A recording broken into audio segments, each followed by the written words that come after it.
G'day again, champions. Sorry about earlier.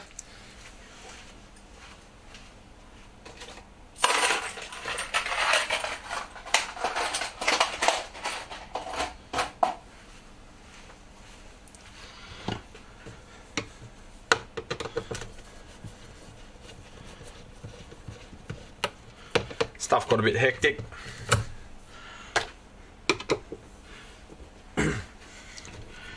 And then I got really hungry, so I went and got a burrito, as one does.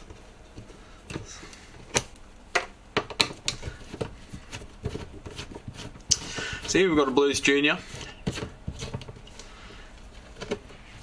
This is one I picked up cheap.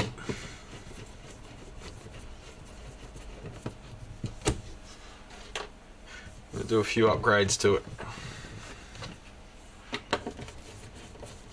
And put it on the shelf for sale.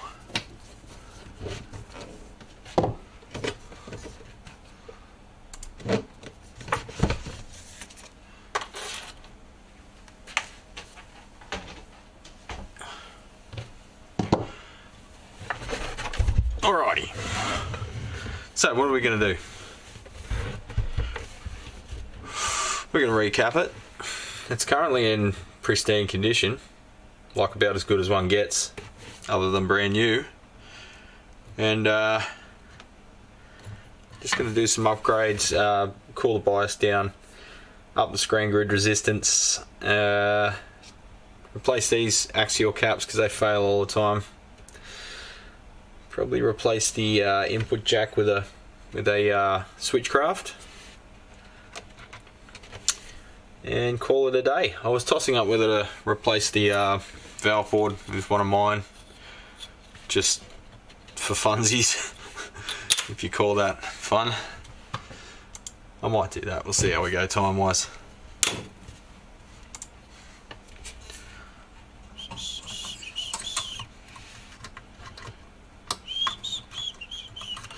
It's probably just a good idea for you to see what's involved in one of these. You buy one brand new or in really, barely used condition, and if you do this stuff to it straight away, it'll last a very long time.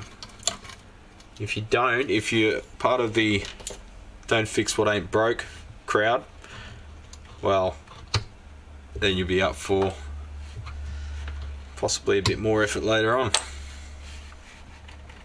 and a set of valves, because it'll burn them.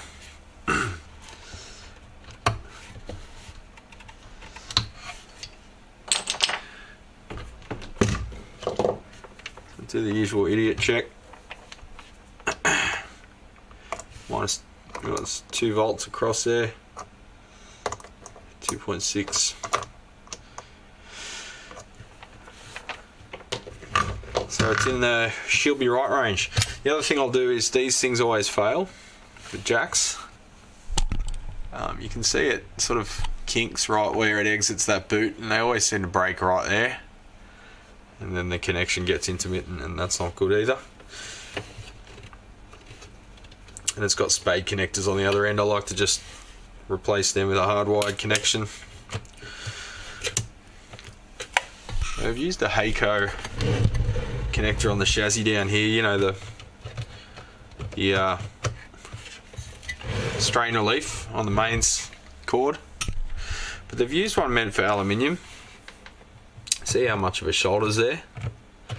They do make ones for steel that have like a 1.2 or 1.6 or something mil shoulder. This one's got the 3 mil shoulder, so it's moving quite a bit. It's still not pulling out though, so no biggie there, but just letting you know there are 2 available for different panel thicknesses.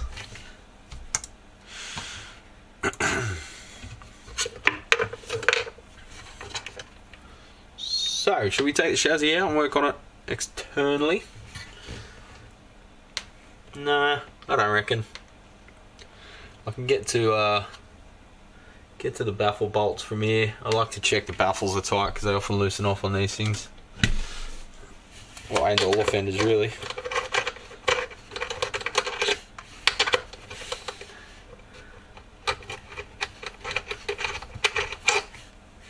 Wrong one.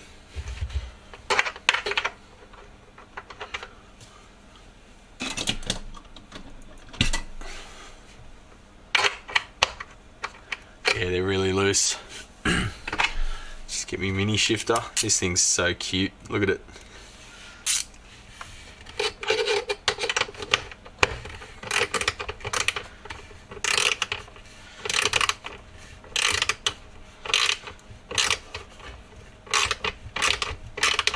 So while we're in there, just change a bit of voicing. Yeah, the screw's spinning along with it. My bad.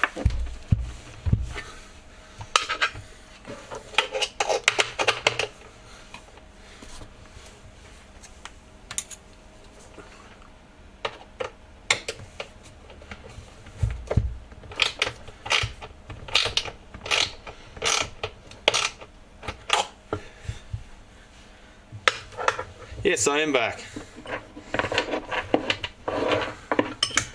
Baby got back. Baby, come back.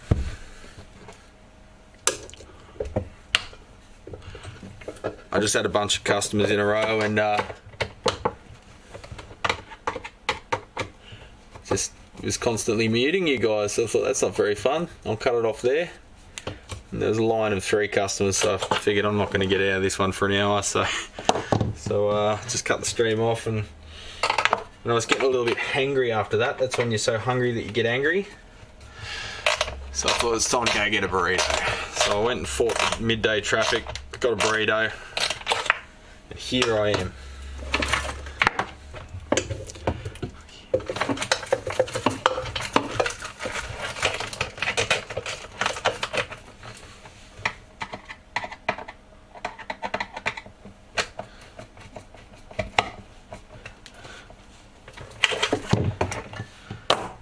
Must be pretty late over there by now, eh?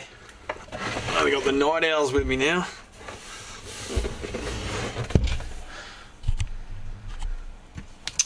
So, the only shortcoming of this thing then will be the plastic shafted pots, which aren't fantastic.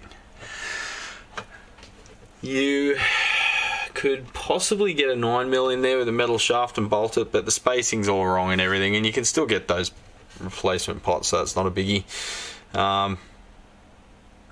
So yeah, we can, however, replace the input jack. There is just enough room there to get a switchcraft and actually bolt the bastard to the chassis. So you got one on the bench right now too. There's always one not too far away, mate. If you haven't got one this week, you'll have one next week. So I was just saying, James, pick this one up cheap. I'm going to fix it up, make it roadworthy and sell it. Make it better than your average Blues Junior, and do the usual voicing mod, just changing C1 to a 2.2 instead of 47 or whatever it is. 47, can't see it, the value's on the bottom of the component.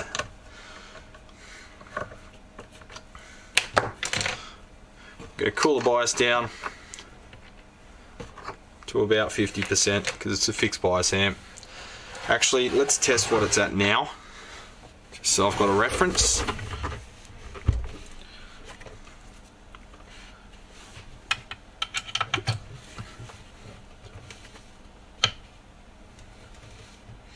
Always forget which jack's the speaker and which is the foot switch. No, it says it on the side. I'll pop that valves back in there, the original Fender groove tubes, branded ones.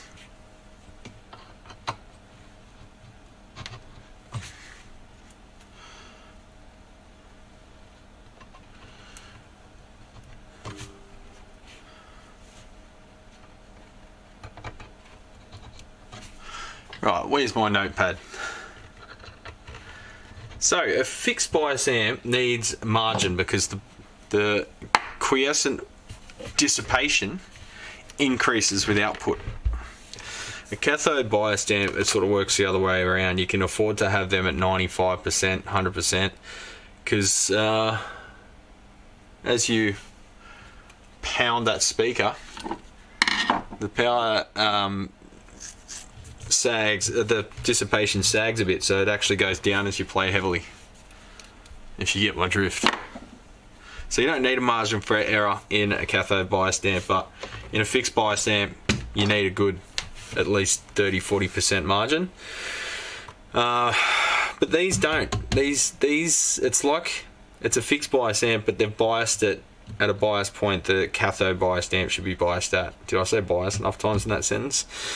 So these come in often like 130%, 140, and it's fixed bias. So when you're playing it, it goes up even further, and they just fry the valves. So they just eat them up. So do a lot of the Vox things. Now the output stage of these, for some reason, at some point in history, someone decided on a 100 ohm screen grid resistor, and just everyone blindly follows that. In this, I believe they are fusible, so that's one plus. But we can increase the value of them to limit the amount of current that the screen grid's dissipating, because as you drive the output stage into overdrive, which often happens with low powered amps like these, you can melt the screen grid, and then you get an internal short in the valve, and that can cause all sorts of collateral damage in the amp.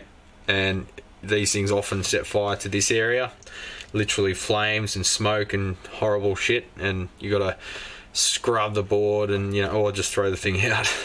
So increasing the screen grid resistance under heavy load helps stop that from happening as well. But yeah, so just bring the bias down. Now the plate voltage in these is pretty high from memory. We'll check it in a second, but if you go too far with the bias, you can end up at a point where these valves want to arc because they're approaching 400 volts. With the Blues Junior, from memory, I don't think that's as big as an issue as some of the Vox stuff. Clearly a lot of amps are designed for 220 volt, 230 volt mains, and here we've got 240, 250 often.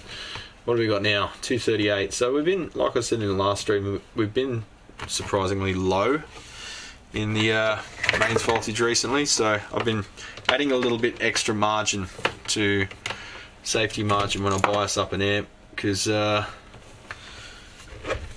on it'll probably go up. I think it's a matter of a lot of air conditioning units being used because it's been hot weather.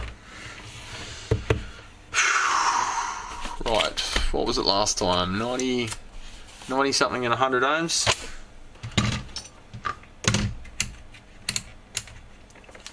What have we got this time?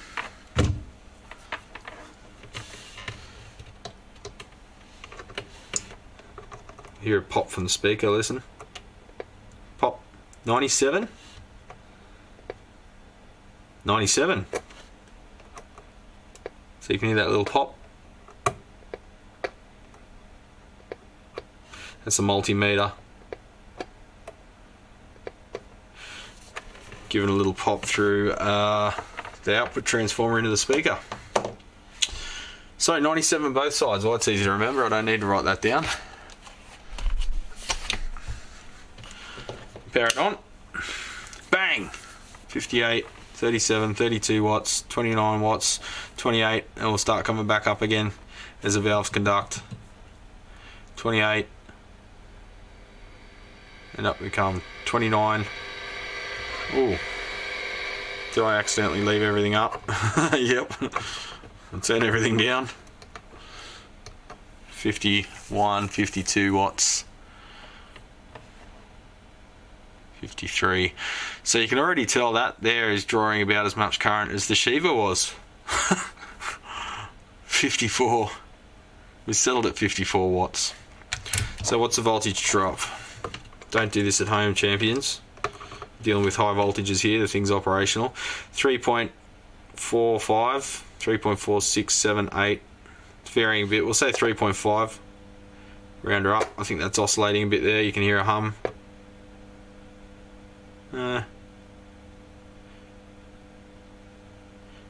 53 watts stable. So 2.3 volt, 3.2 volt. Huh?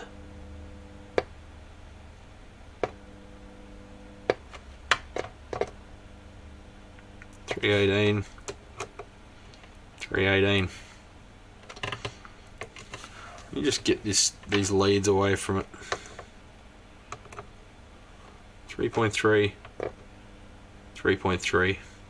Okay, so something funny was happening with the leads over this way. You've got to be aware of that too. So if I dangle the leads over near the input valves, I'm getting a hum, and we're getting see that 2.3 volts DC and 3.3. If I put the leads over here away from the preamp side, we've got 3.3 and 3.3, 3.4. So yeah, something's coupling to the input stage there. You can hear by that hum, a little bit of oscillation or something. You'd imagine that would make the dissipation go up, not down, but it could have been operating on the other valve, causing issues on the other valve. So what are we at overall? 318, 318.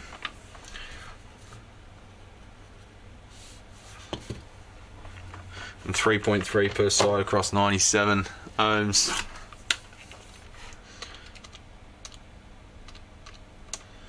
$34 milliamps per side multiplied by 318. So 10.8 watts. So this one's cooler than your average one actually, and it's got the standard value resistors in it. So that's running at 90%. I've seen them as high as 130. So that's not too bad. That's on the cooler side of these units, but it's emitting quite a bit of heat. We'll bring that down, and since we're only at 318 volts, we can afford to go quite a bit, because these will cop 350, 360 volt pretty happily. Now we've got to let it cool down. I didn't think of that.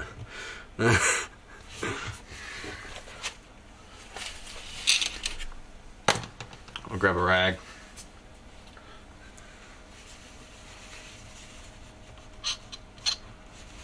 Fortunately, these not being JJs probably won't explode in my hand. Oh, that's hot.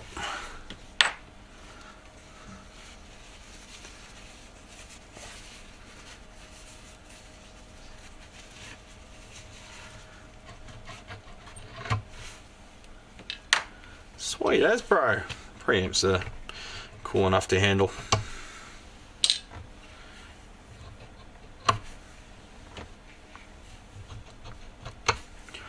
Alright, make sure we're unplugged. Have the cord where you can see it. As a safety precaution.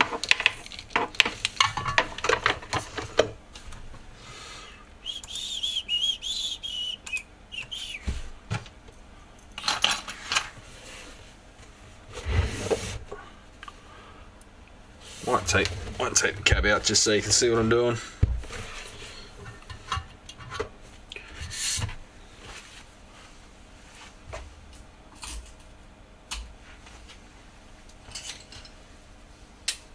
Chassis out. I said cab, didn't I?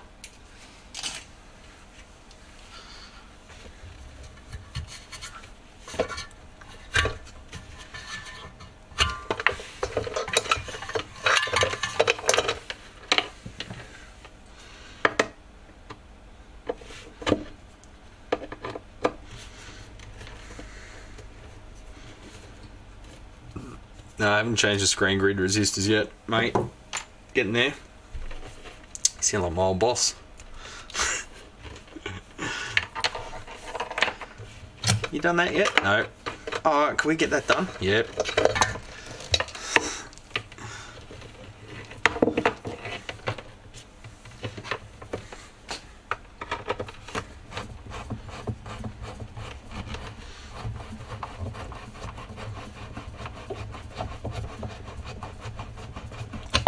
Still don't know why they have screws this long.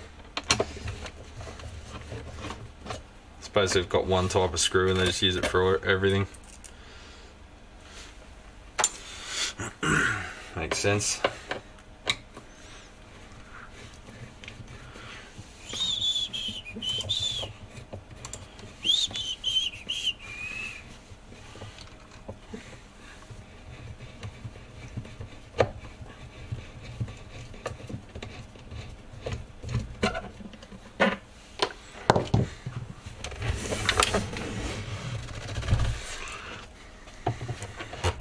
So this came in with a missing screw on the handle, and it's like whatever thread this is, it's just unobtainable.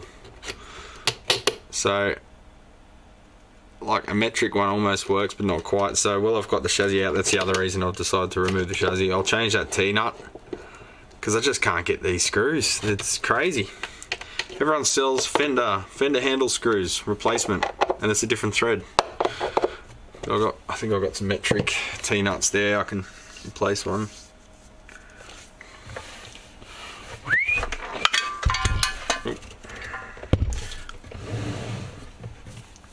I'd like to change the speaker too, but it'll be $1,000 amp.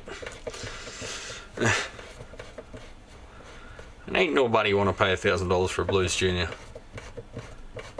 unless they enacted the mods themselves.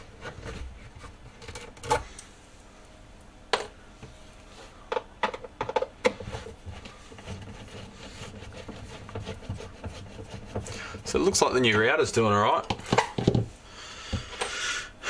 Seems to be stable. Oop, stuck to the magnet.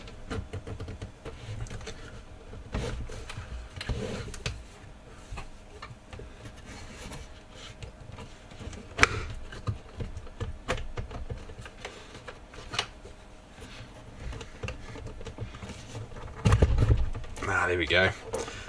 The cabinet's really tight. It's like bowing in a little bit.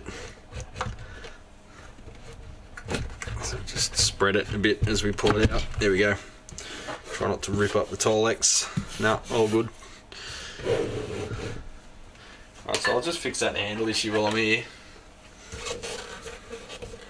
Okay, so it's that back one there.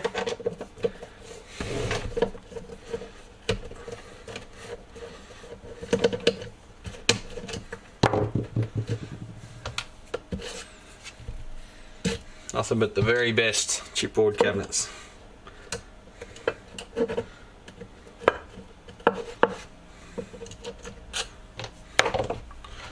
See what I've got.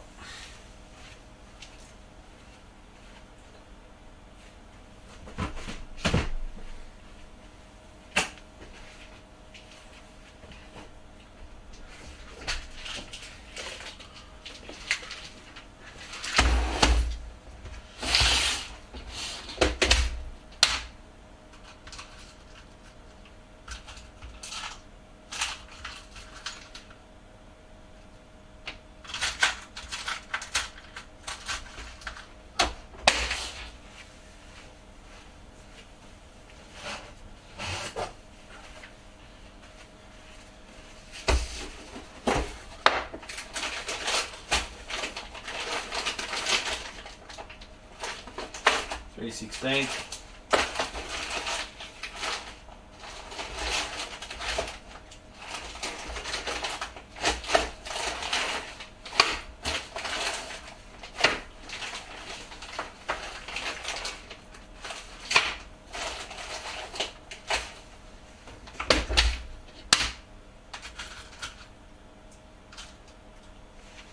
What bloody thread is that? Such a weird thread. Alright, not 3/16.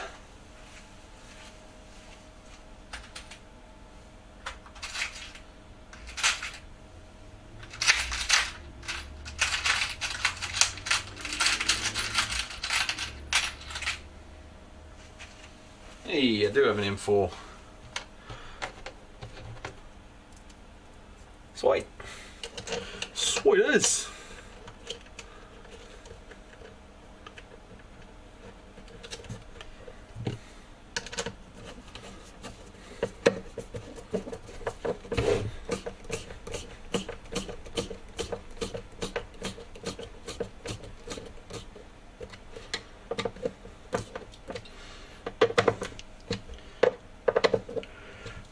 Tight like a tiger.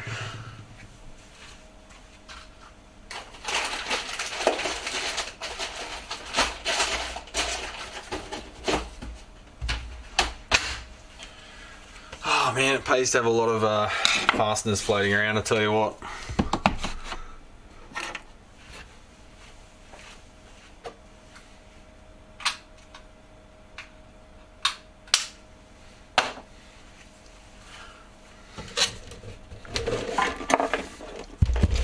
Alright, I'll give this a sweep out.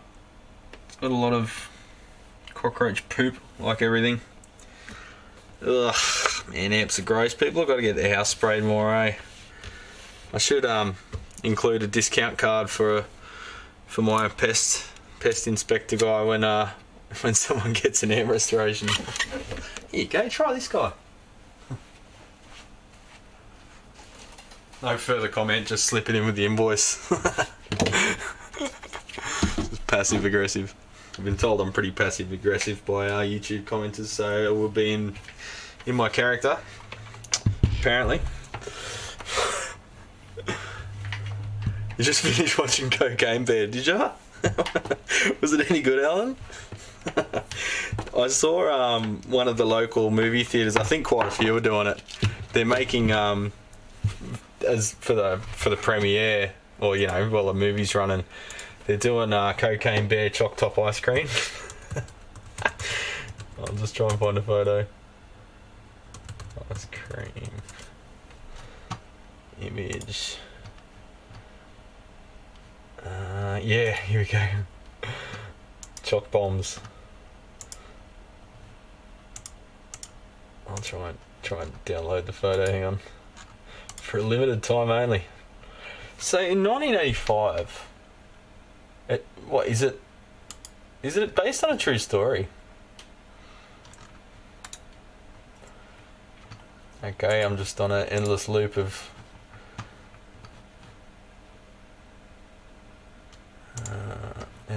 link pages. Save image as. Yeah, yeah, I got rid of those pesky paying customers. Hey Jerry, your package turned up, mate. That was very nice of you. I'll grab it. Hang on.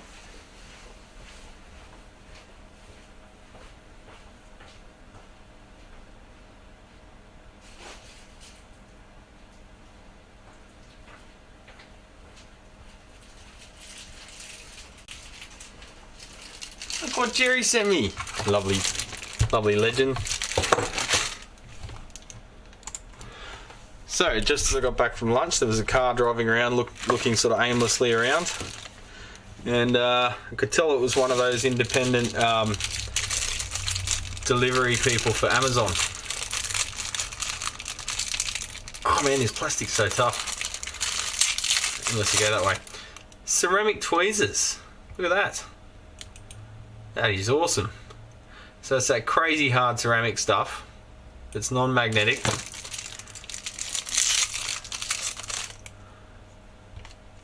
Real bear died from the cocaine.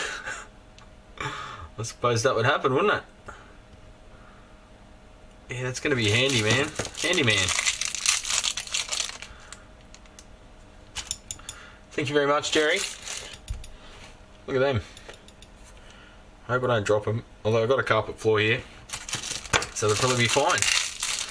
But yeah, what is really annoying when you're using tweezers and the tip is magnetic, so try and get yourself non-magnetic tweezers, which are always a little bit more expensive, because you're trying to hold something in position and then come away from it and it sticks to the tweezer and goes with it. You also some jeweler's forming pliers, so they're similar to the ones I've got, just the other axis. So you can make I think they're meant for making jewellery and making fishing tackle attachments and stuff. A little bit rough on the inside, but nothing a die grinder can't sort out. I'm that kind of bloke, so see that? So that's just the casting in there, and then they've dressed the outside of it. Finding King. Yeah, that sounds like a suitable Amazon shop name. Finding King. So yeah, that'd be good. I'll put them to use. Thanks, mate. These are pretty cool. These would be good for because they're a little bit wider. Good for grabbing stuff that's insulated while you're soldering it. With the real thin ones, they just, as soon as the wire heats up, they just cut through the insulation. Whereas these have a bit of a wider wing on them, tip on them, so you could gently grab the wire, still have a bit of grip, but not cut straight through the warmed up insulation. So yeah, good stuff. Thanks, mate. I always love new tools, gadgets and stuff. Literally just turned up what, an hour ago.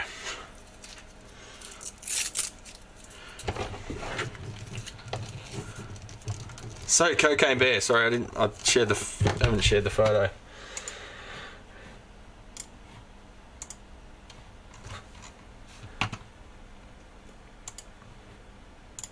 So they're doing Cocaine Bear Choc Bomb ice cream. So they've got a nose, the 2 ears, they've dipped it, and then they've put it in like powdered sugar. Oh, that's classic. So yeah, I take it it's a comedy. I couldn't sort of figure out from the trailer if it was truly a comedy or if it was just a C-grade horror movie. I think it's a bit of both. Cocaine Bear, it's like snakes on a plane, you know? Alright, now we've got the cord dangling.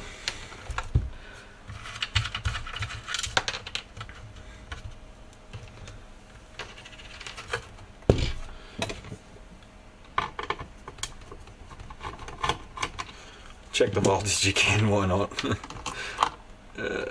7 volts now. Let's short that out. At 7 volts, you don't have to worry about the current when you're shorting it to a chassis, because there's only a B stick of current in there, so don't worry about it. Oh, that was professional. See the screwdriver there on the chassis? You should go down to nothing, mate.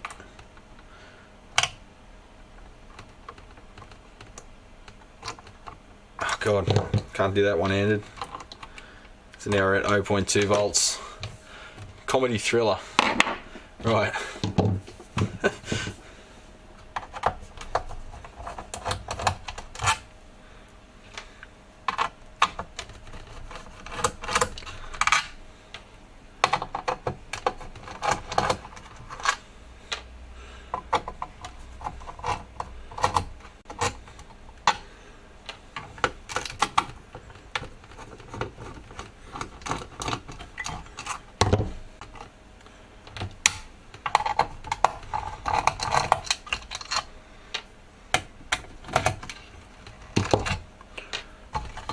Board should be free now.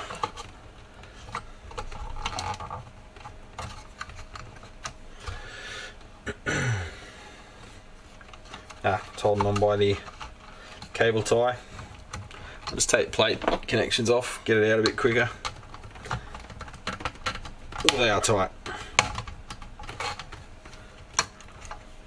Yeah. As AVE says, wait for you not come. There we go.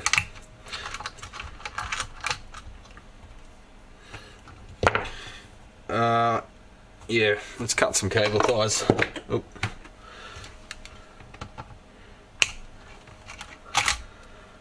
Got a Victoria Victrolux with a nasty trim issue. Oof.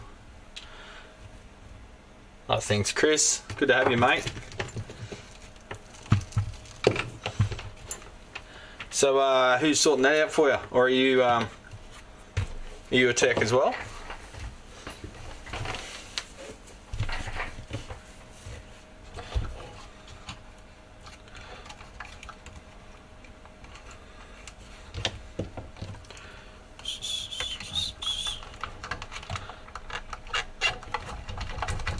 So I hear the US getting some ice storms again, is that right? Some pretty hectic weather. That's how you know my stream's going real good, because I start talking about the weather.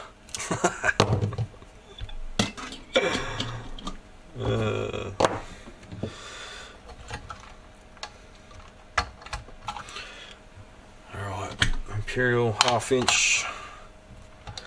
That's a bit tighter than expected. Ah, you're a tech too. Good lad. Victoria Victrolux. I don't think I've ever had a Victoria. There's not many out here. But aren't they one of the good guys? They're making good stuff. Reasonably skookum, as they say in Kanakistan.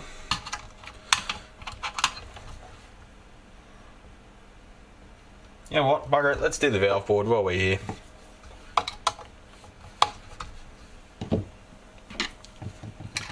Utah, got a foot of snow. Oh, that's good tech weather. Because you just don't go out, you just stay in your little hut working away. It's perfect tech weather. Us techs, we like bad weather.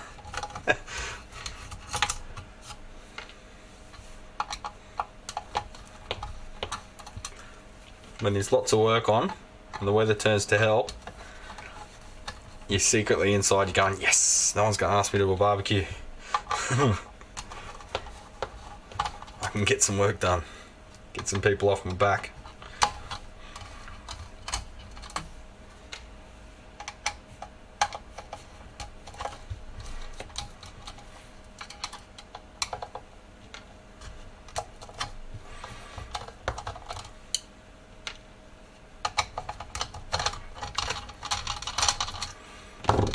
And we're free.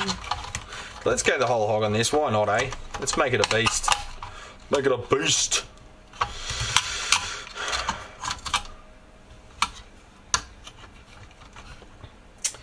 Alright, black and green.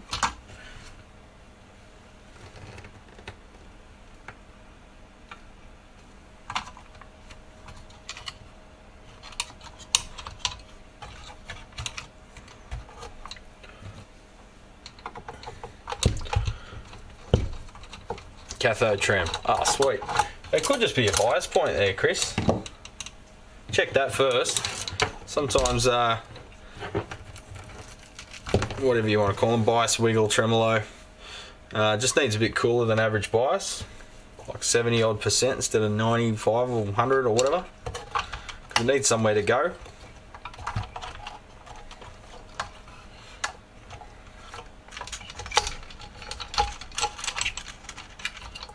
That's what I'd be doing first, just checking that.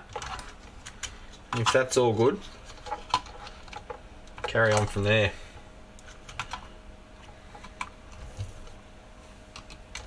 Easiest thing first, you know.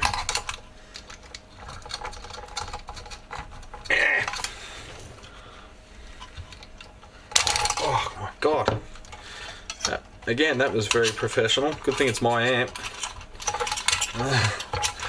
I should be working on customers' amps, but I've had this one on display for sale, and you know, if I put it off, someone's going to ask about it, and I have to go, oh yeah, it's ready, but it's not ready, but yeah, I've got to do this, blah blah blah. So I'll just get it done so it's ready to go. So if someone wants a solid as hell Blues Junior, they can have it.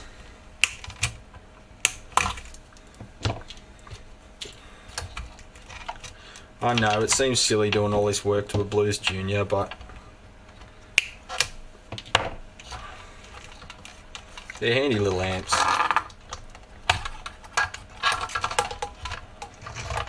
Just gonna loosen off that reverb retainer. Market Victoria is a good dude. It's good when they're not arsehole, isn't it?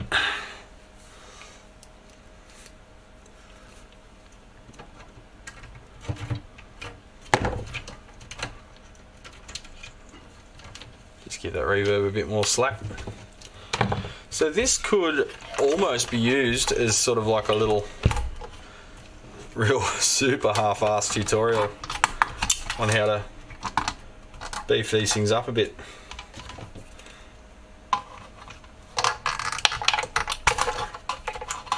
Maybe a bit more gentle than me though.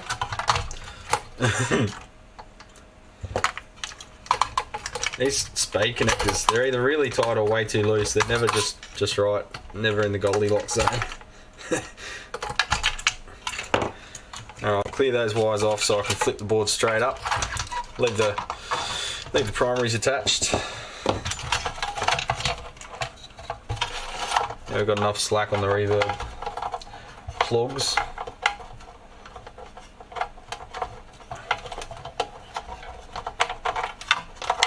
I can get them through. Now we can see the whole bottom of the board. Not only that, we can access the other one. Bugger it, let's get rid of the primaries. Just take a photo for the colours. It's written on the board too, but it just saves time. Some of them aren't written on the board.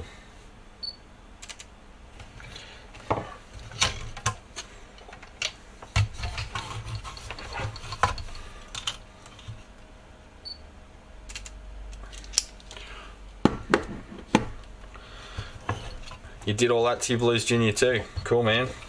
It's been reliable ever since, a bit. I mean, you know, you still got to be a bit careful with them because the knobs and stuff aren't, you know, solid shafted chassis mount things. They're just a little bit more delicate, and you got to keep it out of moisture because it's a particle board cabinet, but electronically should be much more solid.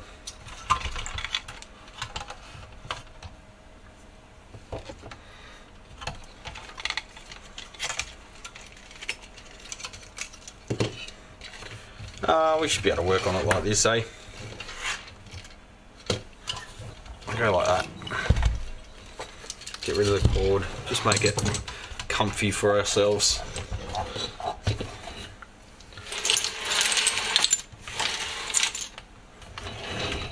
Try to get it in the center of the shot.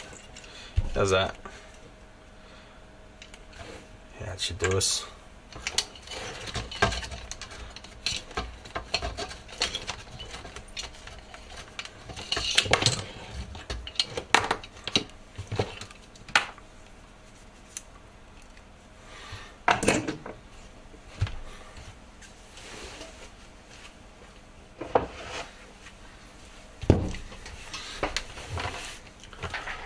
Soldering on and on.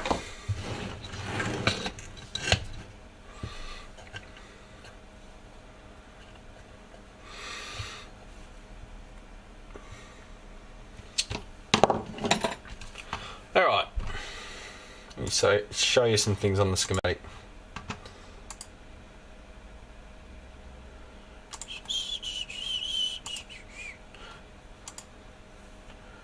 Better find it first.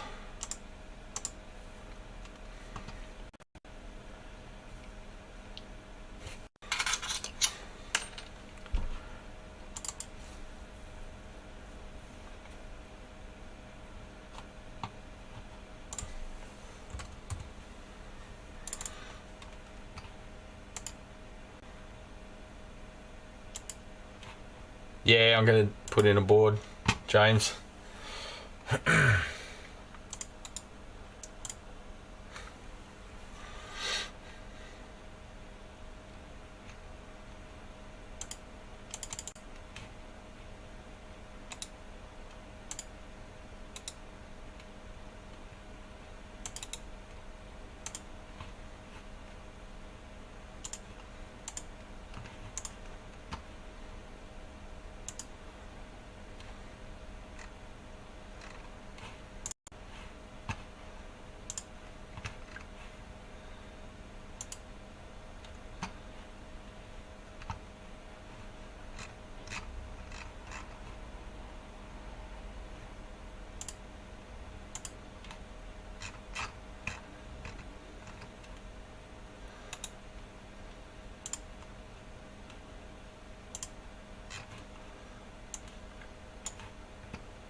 Blues Junior 3, the one with the black panel, which is no different to any other, except for the... Alright, so...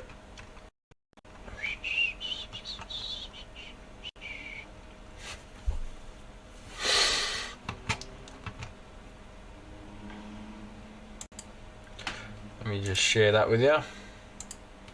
So here's a bias supply.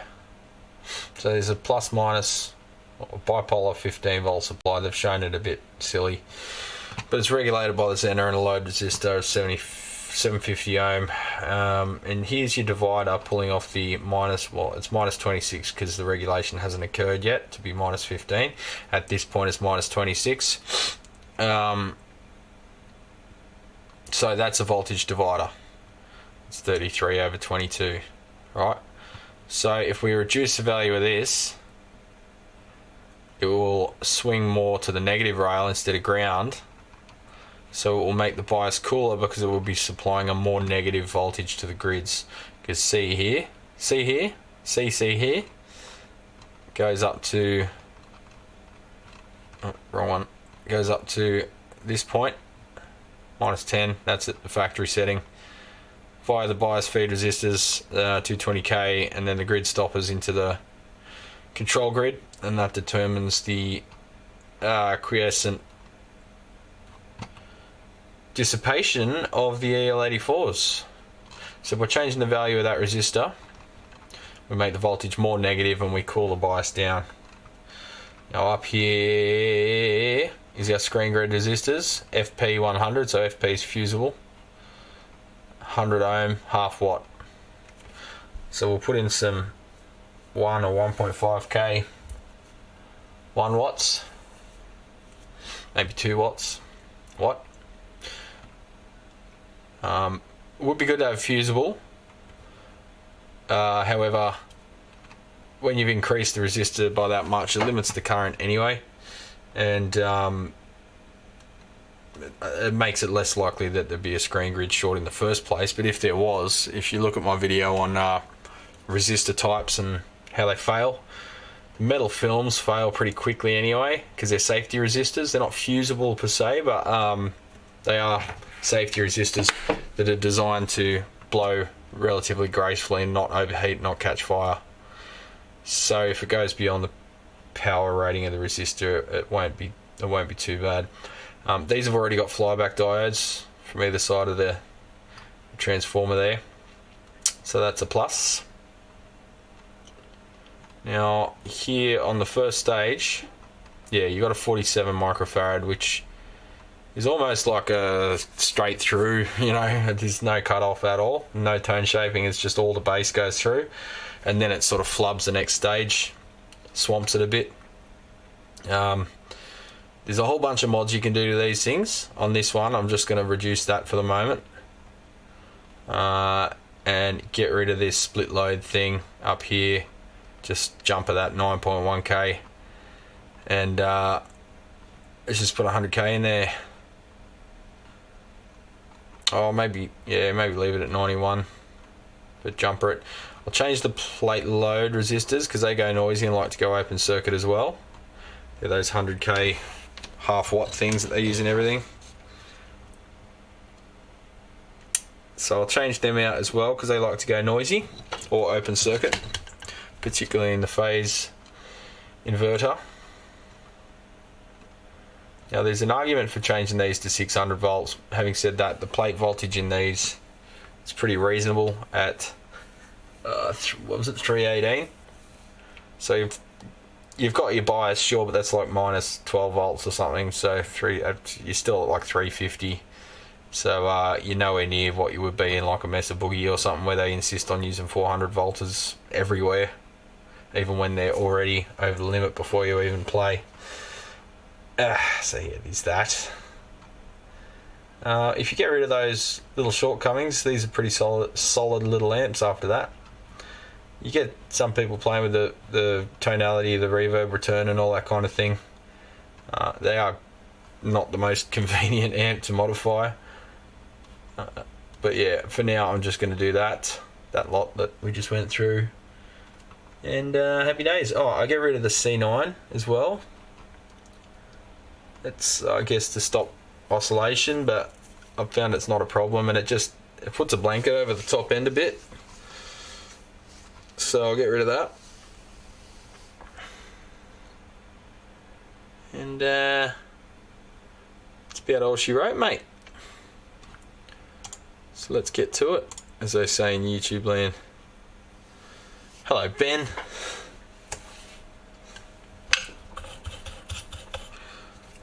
So first I'll just get the BOFA going, as always. I was going to put Tektronix in my product placement, but they just lifted all their pricing, so I think I think we can just go back to BOFA. They're not my friends at the moment.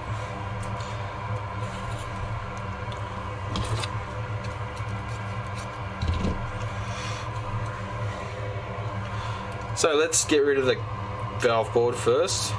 We need to reuse it, so we're not going to go snippety snip. The ribbon connectors, I mean.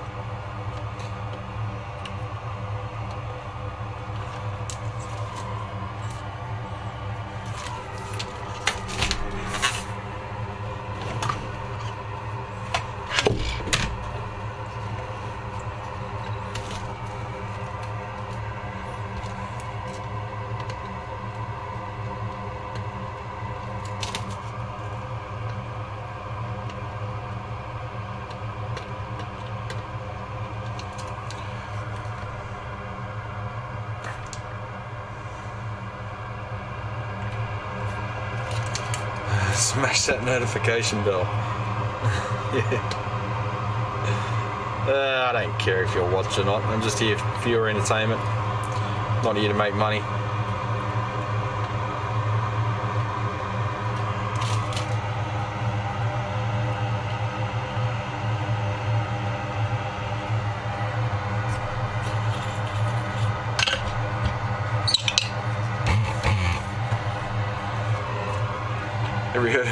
Every time you heard them say what, they're not here to make money or not here for smash that notification bell. I like Alex, the French guy, cooking. He goes, spread it like butter. Share it around, spread it like butter.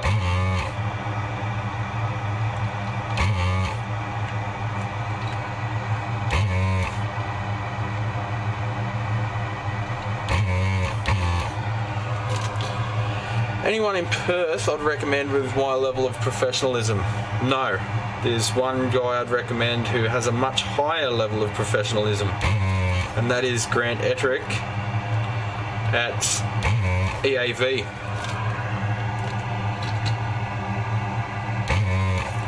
He specialises in DJ gear, turntables. He's a certified Pioneer and Technics repair centre. He manufactures his own replacement parts for Technics turntables, primarily the SL1200s, and he's a bloody legend.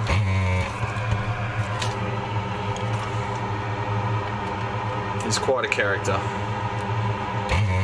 but yeah, he does all repairs, all audio repairs anyway.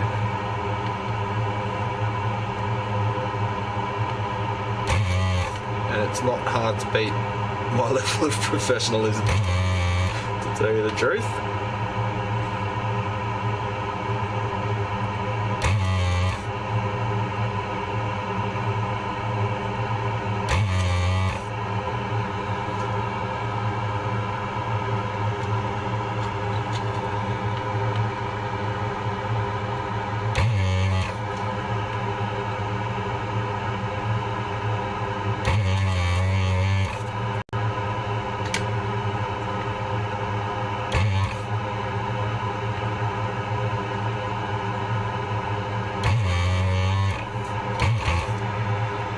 So the center strands, the center wires bent over at 90 degrees to hold it in there while they were assembling it.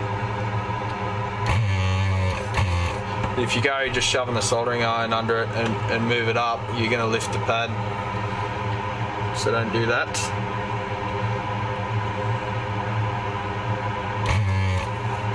I'm getting rid of what appears to be lead-free solder.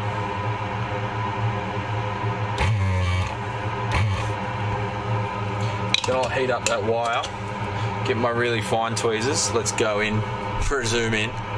Let's go in for the close up. See that? Nah, Panasonic, come on, wake up, champ. Oh, you can. Oh, no, it's a fine balance. think it's focused on the background because it's a Panasonic. They'll pick up something over in the corner of the frame that's a mile away, and it'll focus on that instead of what's in the center of the frame.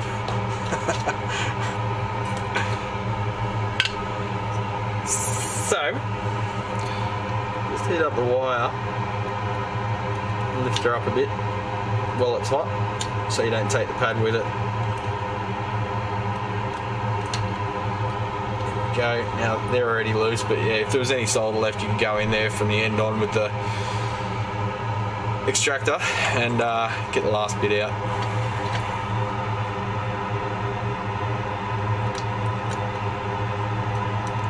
I think this is where a lot of guys trip up with the leads that are folded over. Like all these component leads are folded over at pretty well 90 degrees. And if you try and get in there and get the part out, it's like a little fishing hook that takes the pad with it and sucks it through the hole as you remove the component.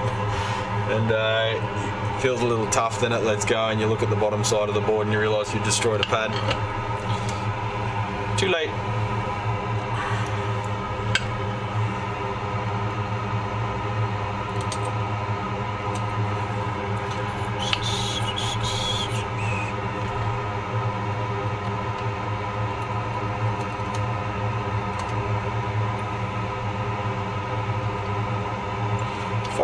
Focus. There we go.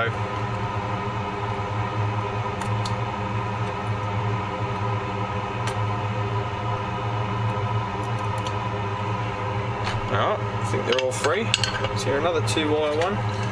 No, I'm thinking of the Hot Rod Deluxe.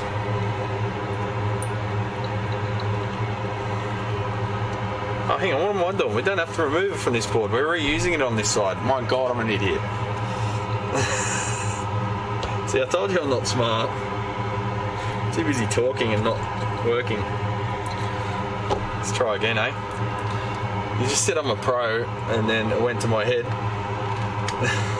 And I did something stupid. See? I'm not a pro. I'm an idiot.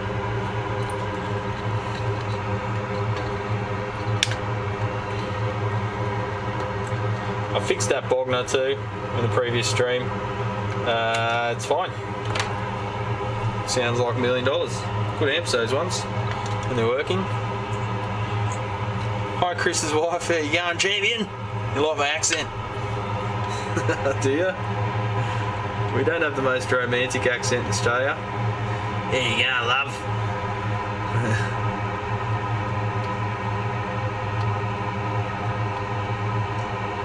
You want to go on a date? There you go, champ. Let's go to the pub. I love it when the customer comes in, or you go to the pub and you just bump into some guy and he's just like the stereotypical Australian rough accent. There you go, champ. Yeah, not bad, mate. Yeah, what's going on?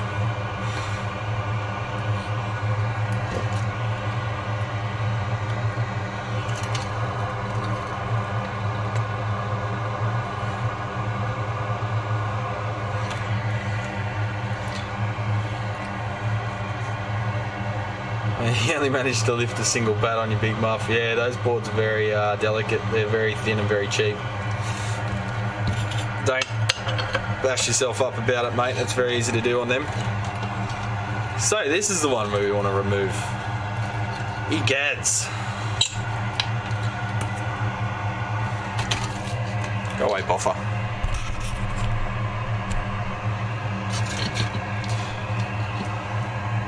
Where are you from, Ben? You Aussie? I think I've seen you around, haven't I? Am I thinking of another Ben? Yeah, that's lead free. Because after you melt it, when it dries, it goes shiny, and then as soon as it sets, it goes milky. Ollie the drain addict. All good, mate. Yeah, mate. What's that from? Ollie the Drain Addict. It sounds like the Mighty Boosh or something. Is it the Mighty Boosh?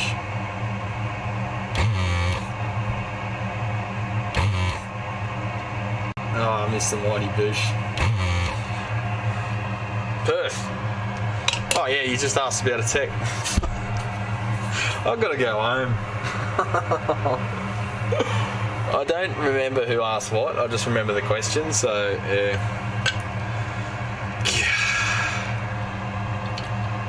So I get a bit of solder on there to use its flux. And the new solder has a lower melting point. How often do I find marsupials hiding in an amp? Never. A lot of cat fur, but no marsupials. See, people tend not to have marsupials as pets because they can't be tamed. Imagine trying to tame an opossum. I'm sure someone has, but it would have been a lot of work.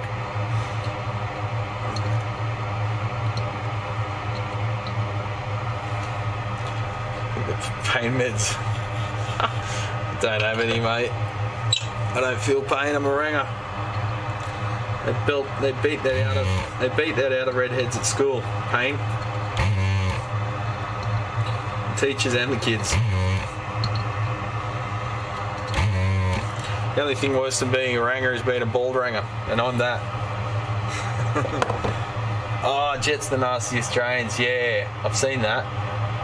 Doesn't he like have that machine that cuts plugs out of roots and stuff too, like, all with just like super high pressure water?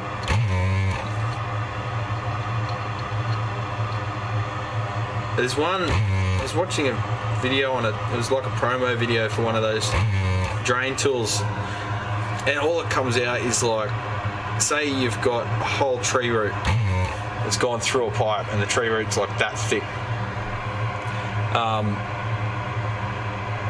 The thing goes in there, spirals away, and just turns it into wood chips and flushes it out with water. So all you end up with is a bucket of water with wood chips in it, and the whole root's got this circle cut through it then. And then they line the pipe, they poison the root, line the pipe, and then that's your new sewer line. You're kind of thinking, you know, Jurassic Park, nature will find a way that tree root will come back, but maybe not, don't know. Yeah, I'll cut a hole through 1/2 inch ply. Well, I'm talking he goes through logs with it. Like 8-inch logs. Oh, jeez. Jeez.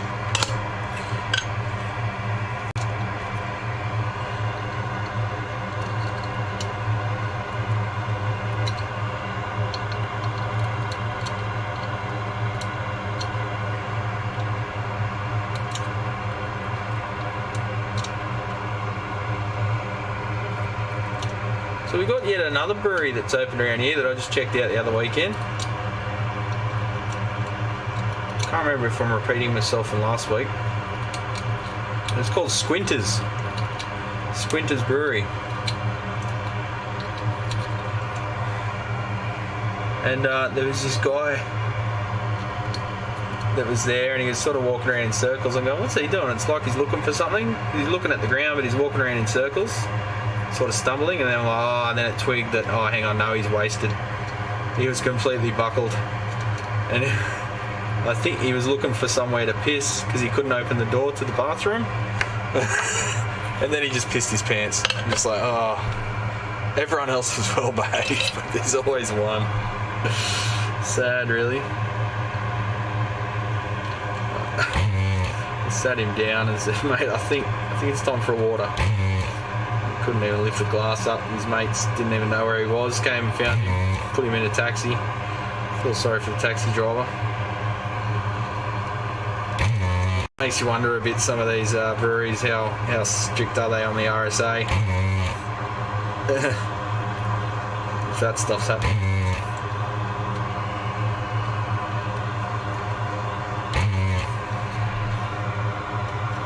But yeah, great brewery. Aside from that dickhead.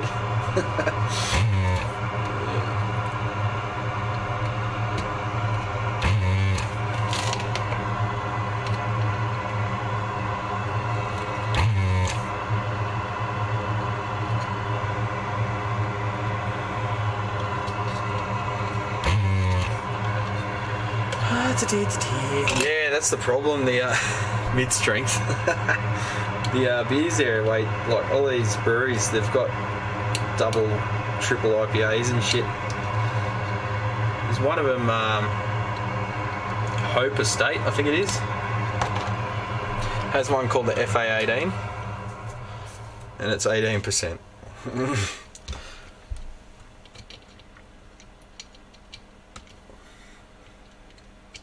One of them and you're done for the night.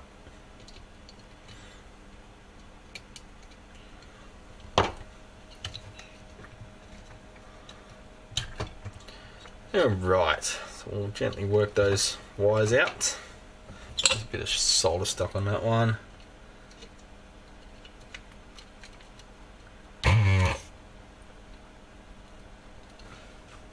Bloody Blues Brothers was on last night on TV.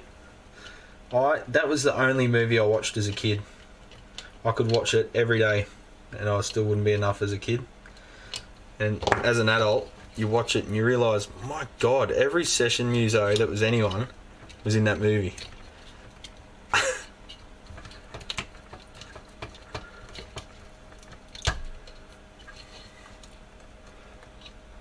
Used to play in a club in Murfreesboro, Tennessee. The Borough, famous for a news story where a drunk tried to have sex at the ATM. Well, I hope it paid out. I guess he's sick of the ATM fucking him, so it's time for him to fuck the ATM. Wow.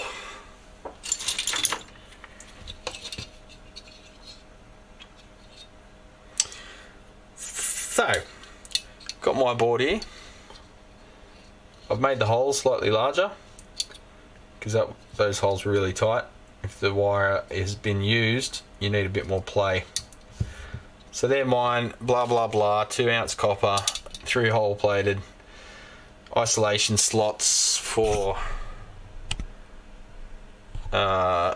isolation for creepage clearance.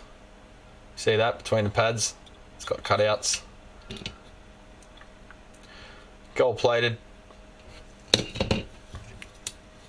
Optimized traces for the heaters. You can see there the heaters are next to each other.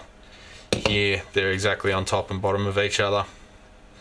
So a little bit closer. Wanky logo.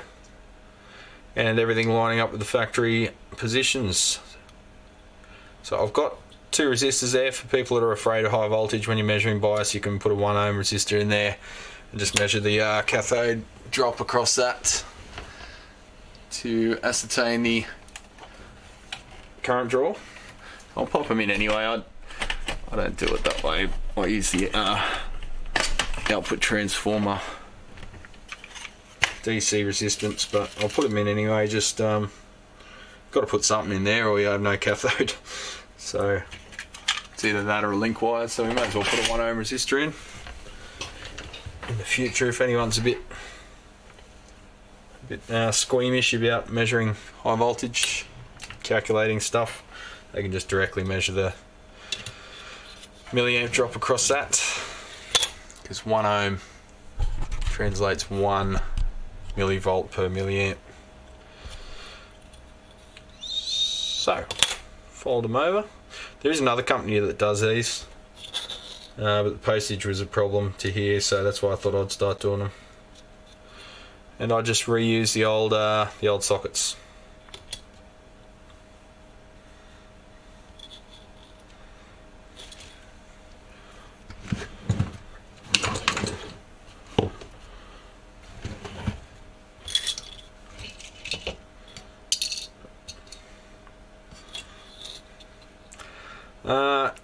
Not really, James, because then just asked, is it would it be better to replace the ribbon cables with single wires? Because then they can move around and stuff, and then the placement becomes an issue and possible source of oscillation. They sort of behave themselves as ribbons. You just got to be careful with them. The ribbon's not the problem; it's the circuit board itself. But worst comes to worst, if you do have melted wires, yeah, you can get away with it by using individual wires without too much trouble. Just keep them short.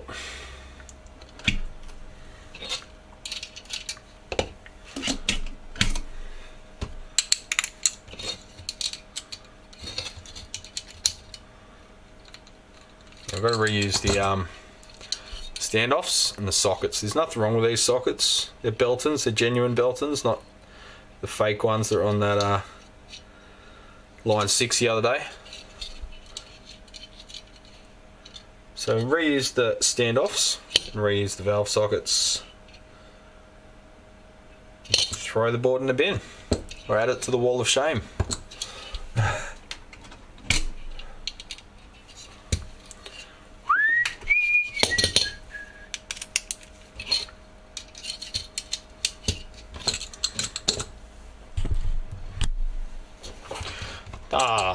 That's better.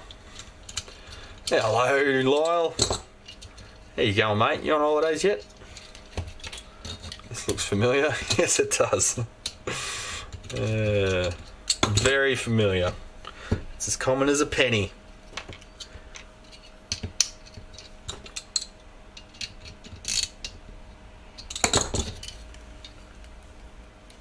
Had a lot of customers today for a day that I'm supposed to be closed.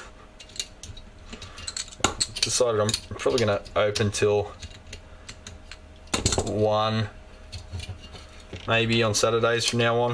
You can't get any work done. I enjoy a chat, and that's the problem.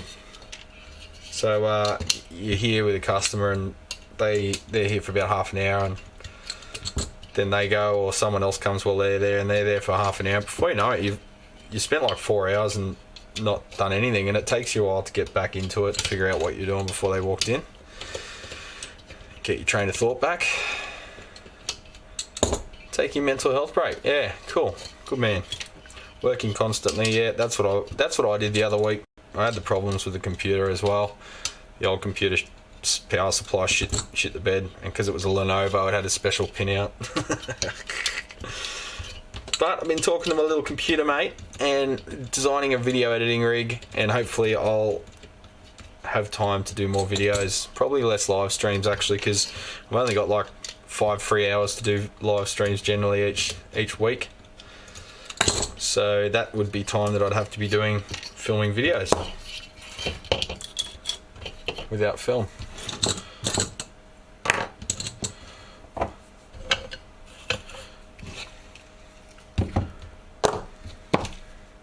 Might do a quick trial. Bear with me a second, champs.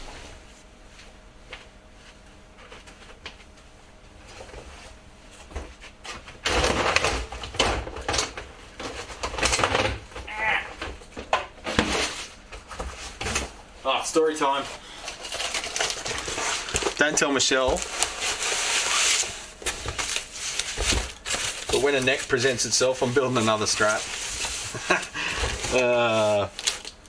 Found a body online, finally, for not $1 million US. I think I'm going to respray it. I've always wanted a rosewood rosewood fretboard with an off-white body. I think, I don't know where I got that from, but I always wanted one. Kind of like the red though. Goes with my face.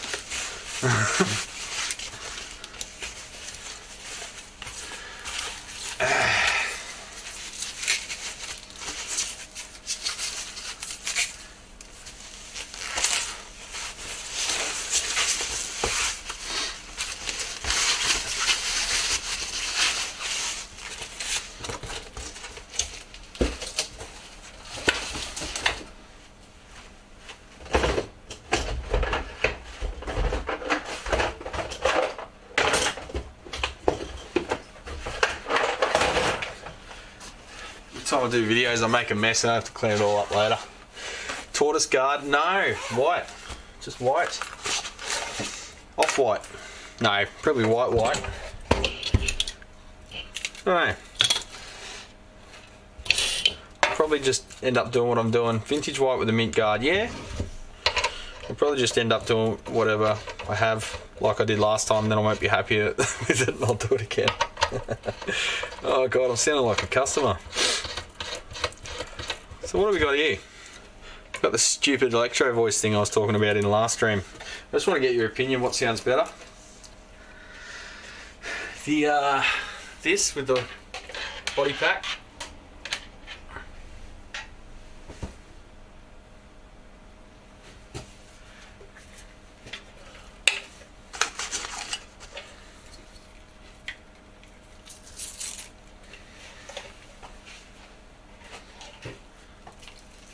another PowerPoint would be absolutely wicked.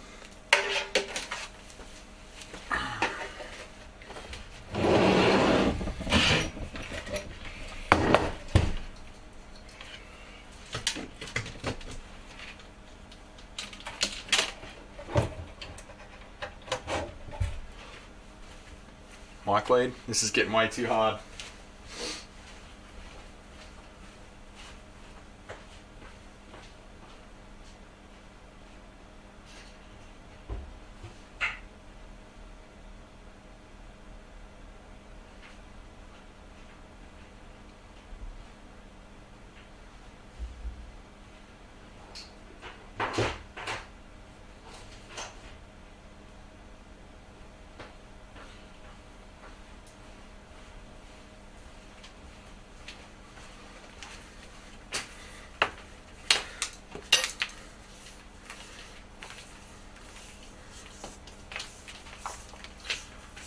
Uh-oh.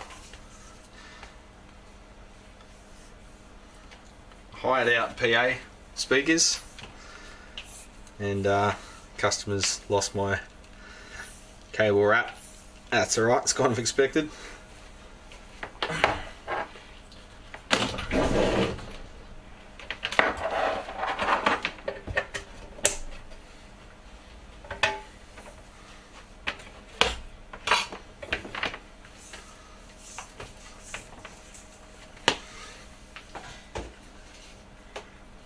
Mic input 1.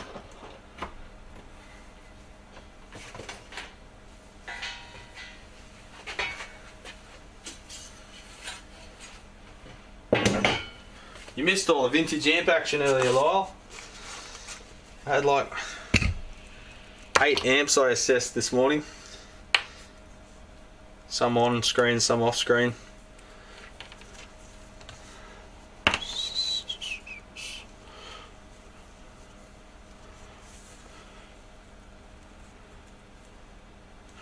Alright, we've got a crappy expensive microphone.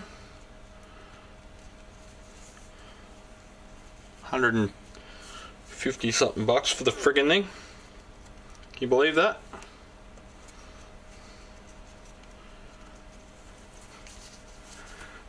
Rub against my chest hair. Kinda doesn't really work. Ah, God.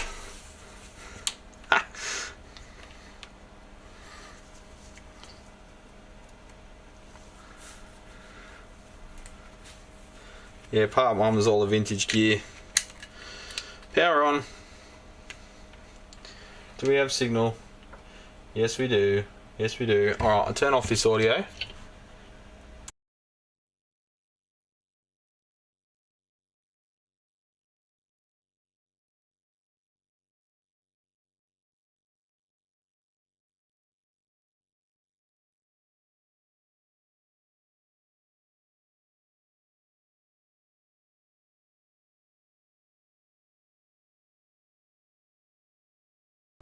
Hello. Ah, there I am. How's that sound? Is that better or worse? It's a body pack. I can sort of put that back there.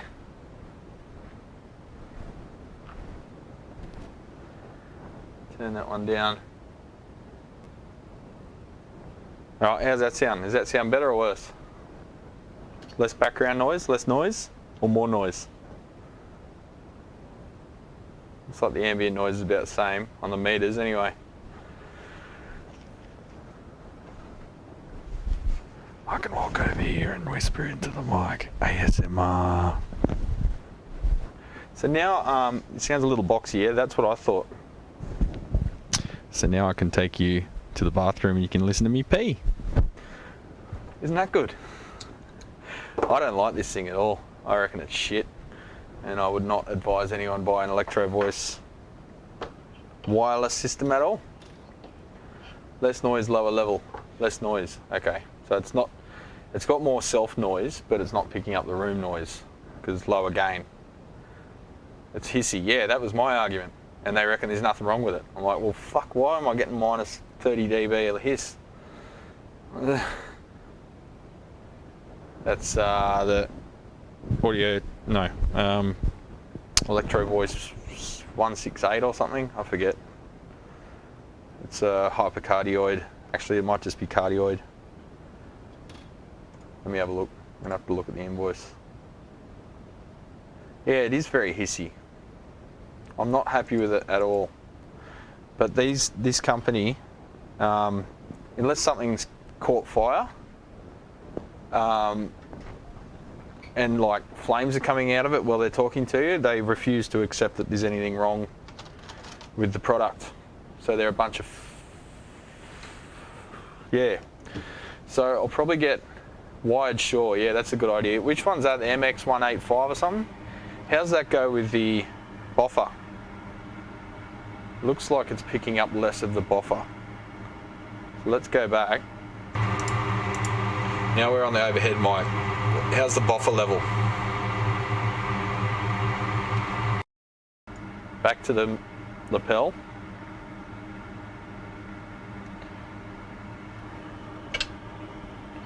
And bear in mind that I do have compression on both of them. I think the settings are about the same. Just a little bit, just to even everything out a bit.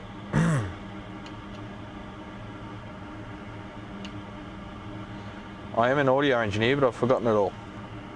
Much less background with the lav. Okay, that's what I was going for. Even if the audio quality is not as good, less background noise with the BOFA going.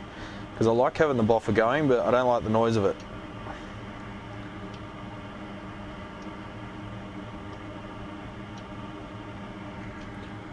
BOFA is lower. Okay, excellent. Let me take down the compression.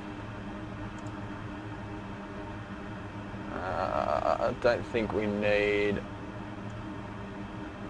that much compression. I don't think we need that much makeup gain. How's that? Is that even better?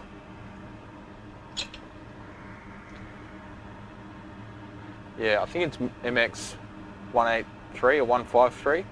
That's what I want. That, but on wireless. So I don't have to worry about being, because if I'm tethered to something, I'll get tangled, I'll get the shits, I'll throw stuff at the wall. You haven't seen my temper, Lyle.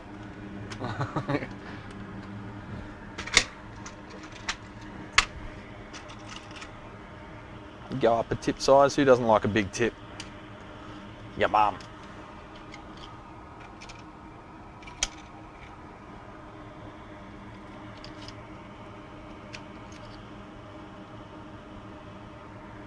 Scotty's back. Scotty doesn't know. You know that song, Scotty? Surely you do.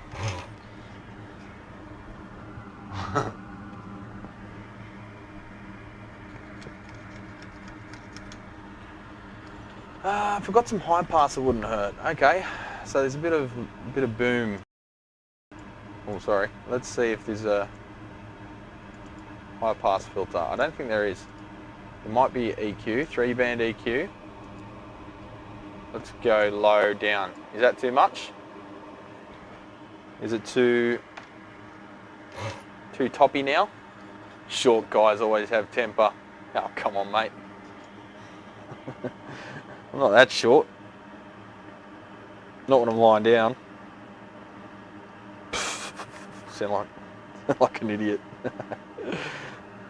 All right. So is that too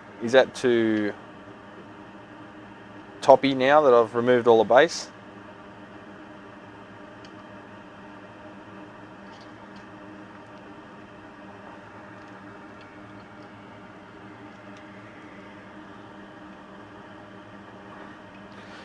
When I was designing these boards, I kept looking at the unused triode, thinking, can we cascade this thing and turn it into a beast?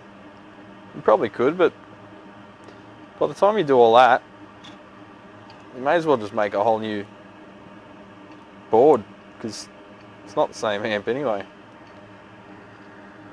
It was better with more bass. Okay, I'll bring some back in, hang on.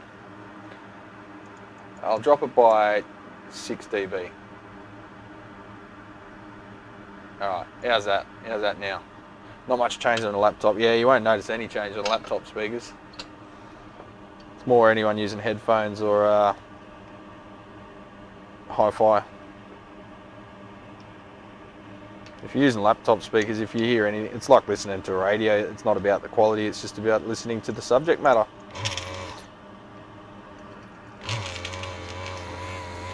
Fender drop-in, yes. Let's turn the Fender into a Marshall. It has a background noise on the solder extractor there.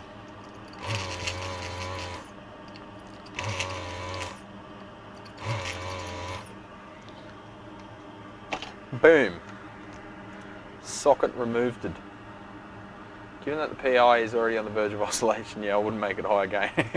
That was my other thought. That's why they got that 1500p go to ground. I've gotten rid of that and it's been okay. And you get a bit more top end back instead of the weird filtered 90s overdrive pedal sound.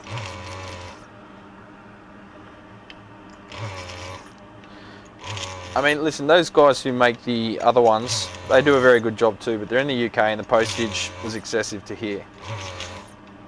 Having said that, I think they had fully populated boards, but they had those ceramic sockets that I don't like, so I like reusing the Beltons where possible because they're usually fine, and it seems a shame to throw them out because they're good quality sockets. It's the one thing that Fender didn't cheap out on, believe it or not.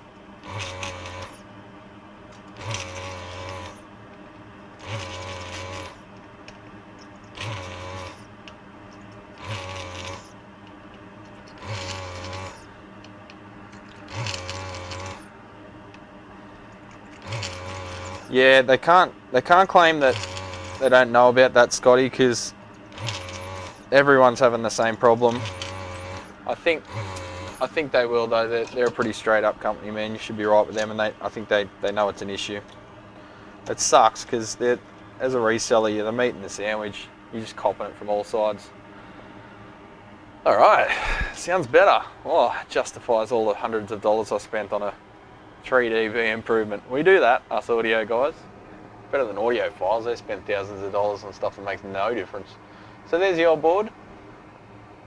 Goes straight in the fuck it bucket. Oh shit. Alright, because we're soldering to two sides of a board here, I'll just do these resistors and I'll flip it over and put the sockets in. My main issue was having background noise, the music going in the shop, and still be able to do live streaming without getting copyright, what do they call it? Claims all the time. I don't care about copyright claims because I make like $1 a video movie, $1 a video anyway. $12,000 views and stacking 1972 pennies. Yeah, don't get me started on the audio files, mate. It's triggering. It's triggering. I'm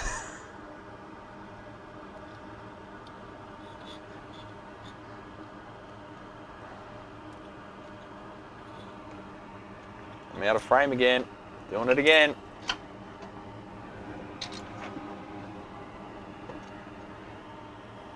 On the cross, Bradley. All right.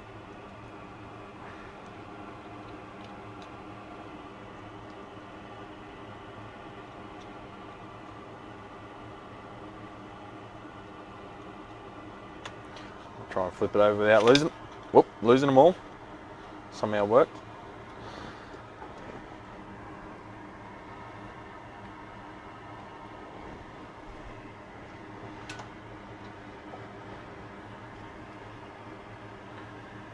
Need to point it up a bit. I think I've moved the camera position inadvertently. It's better. So now I can touch the camera and you just don't hear all the noise you get before when I used to zoom in.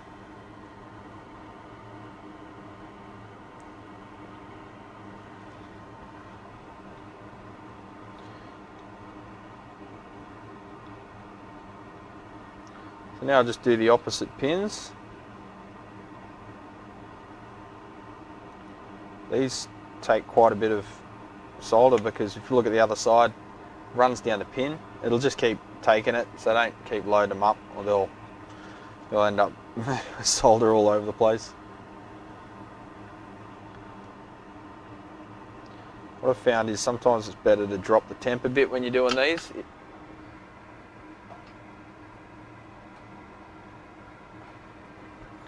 So that way the solder's a little bit less, a little bit more viscous, I should say. Yeah, 10 miles from the power station, but that last 10 feet is fucking magic. That's what I tell them. What about all the wiring in your wall? You're going to replace that too? What? Out of sight, out of mind, eh? Can't tell them. Can't tell them. It's like your teenage kid getting tattoos. You can't tell them. They're going to do it.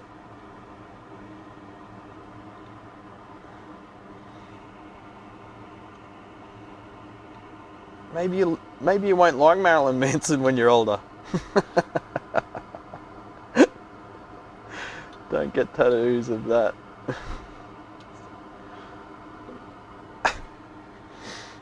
That's why you don't do it, kids. I wonder how many people have Michael Jackson tattoos.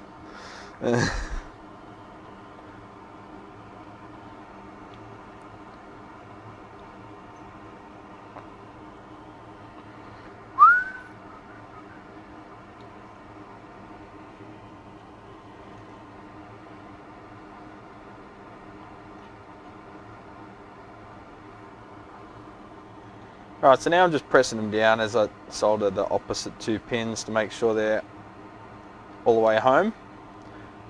And then I'll go through and solder the rest of them. Directional wire. It's AC, yeah, I know. Oh, but the magazines keep spooking it, man. Like every now and then Michelle and I will go to Glenbrook for breakfast, right? And there's all the cafes set there. Glenbrook's just like cafe town. That's all it's good for. And there's like 10 cafes on the main street, and the street ain't long. It's like 100 meters. It's just cafe after cafe after cafe. So we go there, but there's a newsagent. I don't know what you guys call them. Newsagent, where you get magazines and newspapers and stationery and shit. Smokes, lottery. And they have silicon chip magazine. So I often get a copy of that and read while we're having breakfast. We just sit there and enjoy each other's company, but just read our magazines while we're having coffee, waiting for breakfast. Then we chat over breakfast. But in that area where all the silicon chip and camera mags, all the techie nerdy shit and the guitar mags as well, is a hi-fi one. And I always open it and have a bit of a laugh. They're reviewing these cables and they're using these bullshit terms like, oh, it's got more air, it's got a better sound stage. Fuck off with your lies, you fucking thieving pricks. That's what it is.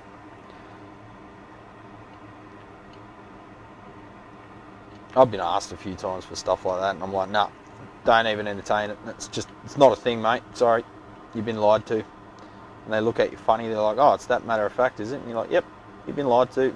Sorry. Oh, but everyone says it. I go, yep, everyone's lying. Sorry.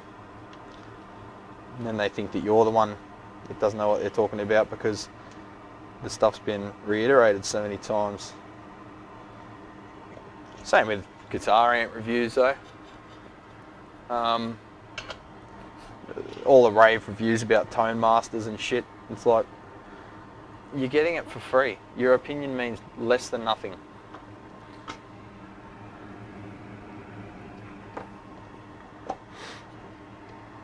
But that just makes you a hater, doesn't it, Lyle?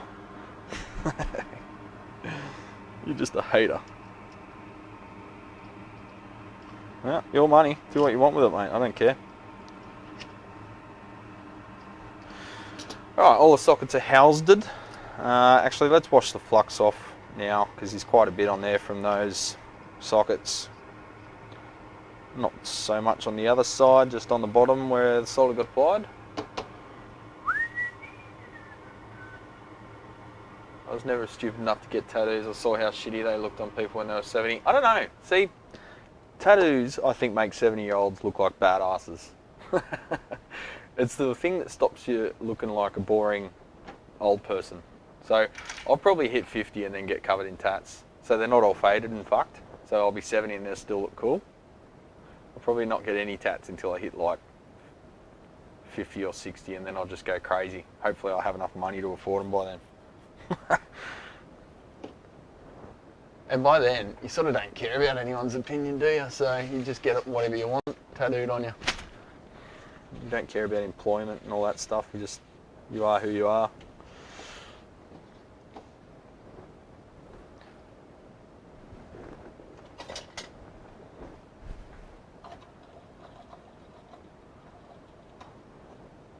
Just cover yourself in joke tattoos like Steve-O from Jackass.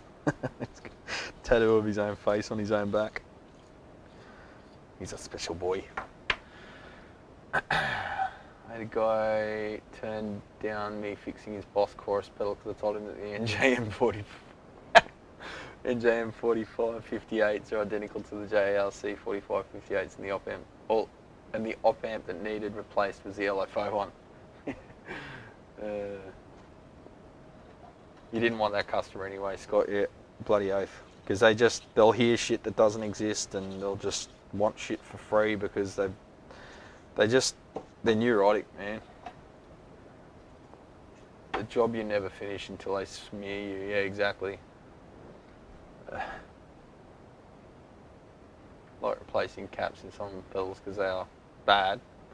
Someone told me I've ruined it. And it didn't even work before I did it. Yeah, so you've ruined it so much that now it works.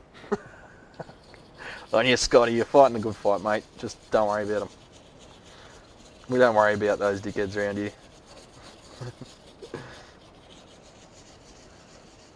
Keep getting copper-coated aluminium wire being passed off as copper, let alone oxygen-free. Man, that's bad. It's funny seeing how wildly different people reacted to the Tone Master playing video. I haven't gone through the comments on that actually. That's a good point. I'll go have a look at that when I need a laugh. And you try to do objective stuff, and that's what you get. Get an arsehole tattoo above your arsehole. Ugh. Might help if I ever go to jail. The misfire will give you a minute to get away.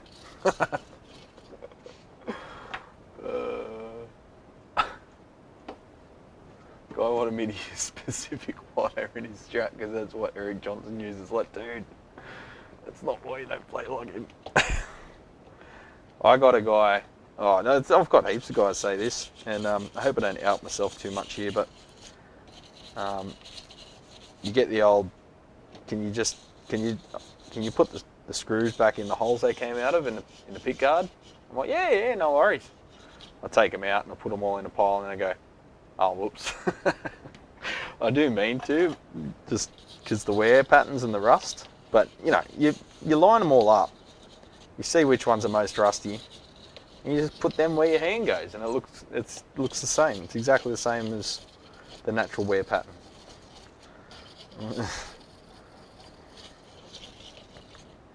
Sorry.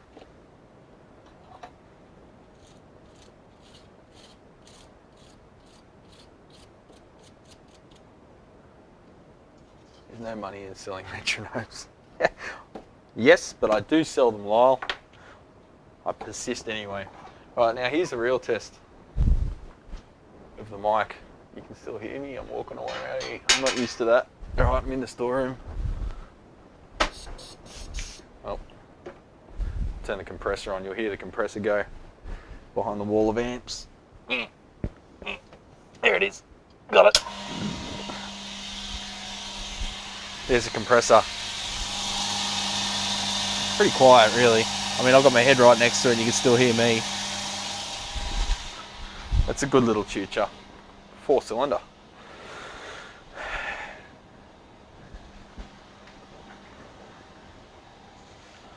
Alright, so just washing the flux off. Flux on.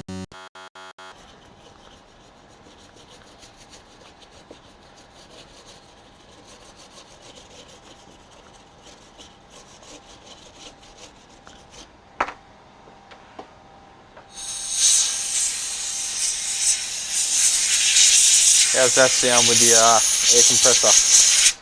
It'd still sound pretty terrible, I reckon.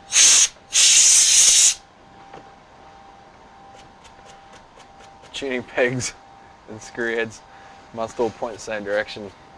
Yeah, I had someone get up me when I was a joiner. What did I do?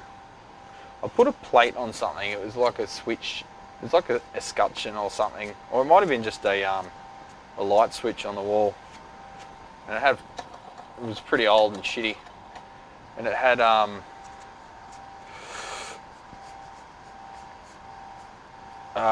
flat blade screws, just dome heads.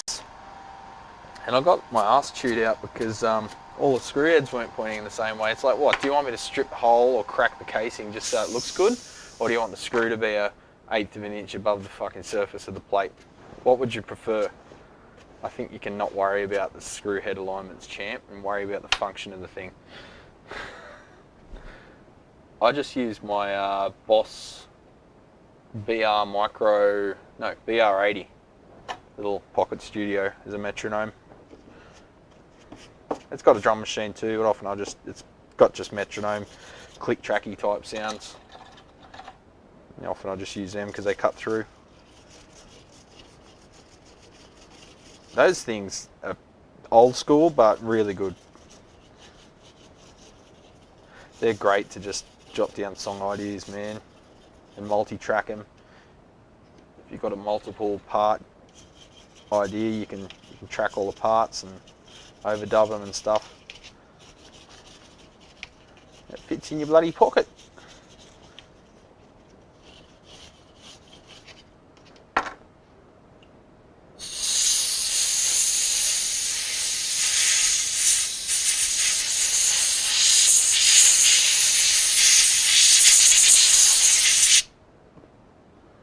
Clean as a whistle.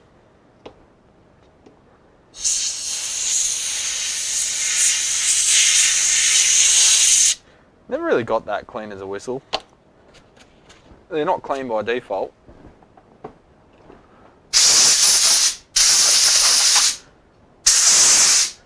Like, would you pick up someone else's whistle and just use it?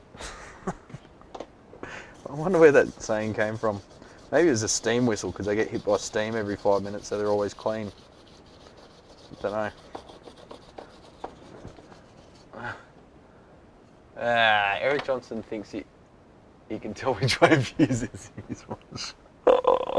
Fuck off, you can. Eric, you're losing your mind. Anyway, who cares? You could change the rating, you could put it upside down, you could just take the fuse out of the circuit, he wouldn't even know. Double blind him. Till he does that, it's all bullshit.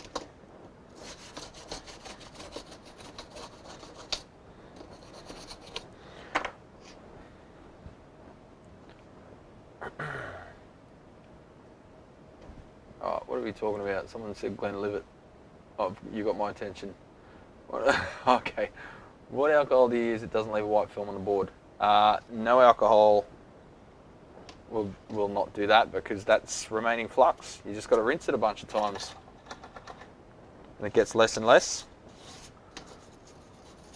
So ultrasonic cleaners will get rid of that. What you're seeing is a very fine layer of diluted flux recondensing on the board. So the more times you do it, the less that becomes a thing. So what I do is I do like 3 cleaning cycles or whatever, and while it's liquid, I don't wait for it to dry. I get it wet. Get it wet, baby. And then while it's wet, I blast the stuff off with compressed air. That gets most of it off.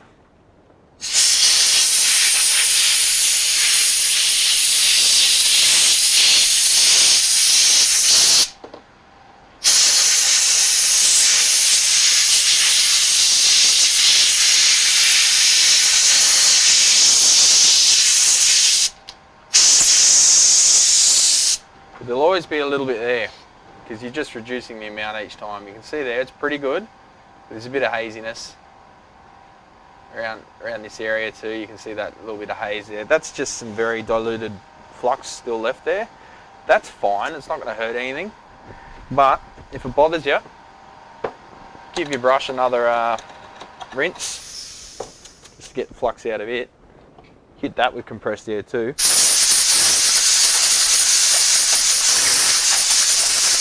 Till it's bone dry, and then you sort of burnish it off.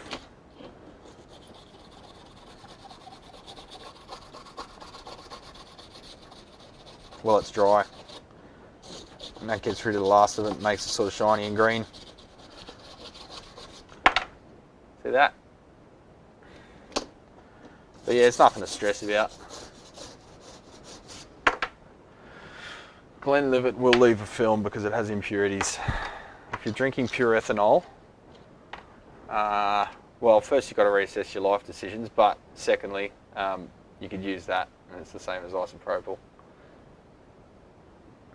Eric Johnson, oh, do I even want to read this? Eric Johnson takes the screws out of his fuzz face bottom plate and wraps rubber bands on it because it sounds better.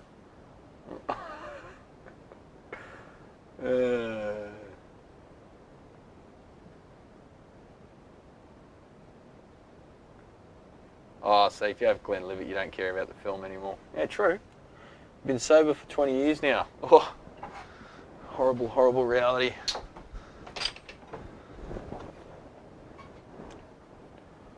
I'm an Australian, so I've been sober for like 24 hours now. I use 90% ISO. I use 99.97 something from Tektronix, even though they just lifted all their pricing by 100% on paste tips. Yay. Blot it. Compressed air. Yep, all that stuff.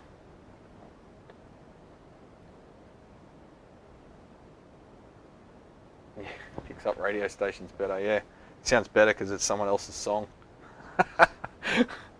Going from the radio station. Honestly, I couldn't even tell you I couldn't tell you one of his songs. The virtuoso guys, particularly the blues-based ones, just bore the living shit out of me, eh? I don't know what it is. I can't listen to Bonamassa, and I can't listen to Eric Johnson, and it's just boring. Guitar wankery. I'd rather listen to Black Flag or something. Something that's got heart to it.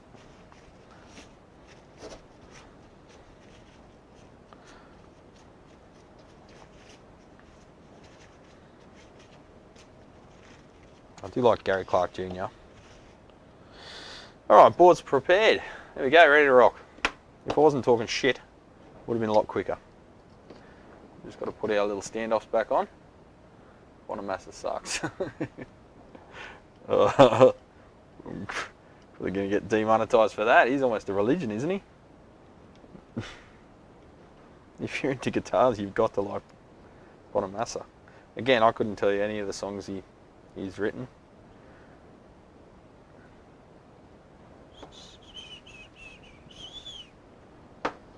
But then oddly enough, I don't mind Dream Theater.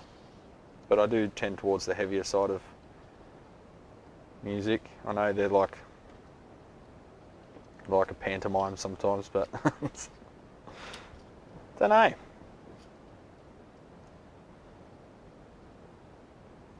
Yeah, that's right. He doesn't suck. He just expertly plays things that we've all heard before.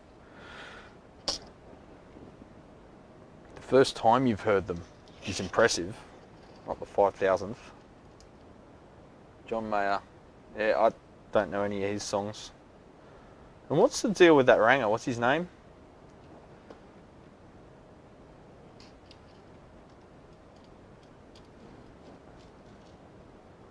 I'm an opinion.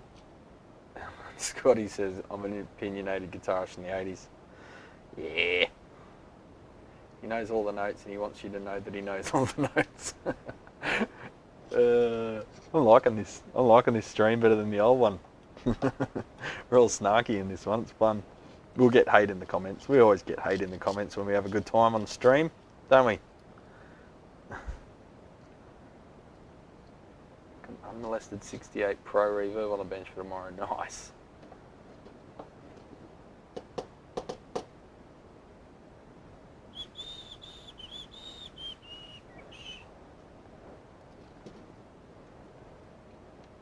Going to see JB in 2 weeks. I mean, yeah, enjoy. It'll be a great show. It always is. God knows the budget's there. But I don't know. I just can't see myself sitting down and listening to one of his albums. Maybe one day. I don't know. I can never. I get into stuff at weird times after it's happened. I might become a Joe Bonamassa tragic in the next 3 weeks. I've already purchased his albums. They're on the way.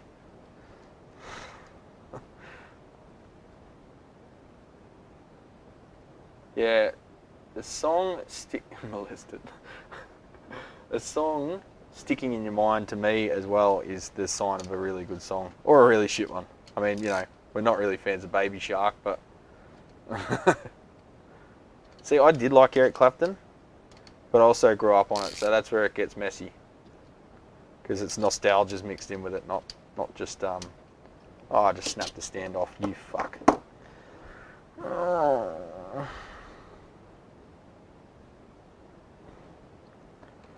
Yay, snapped the stand off. I didn't even tighten it that much. Tiny, but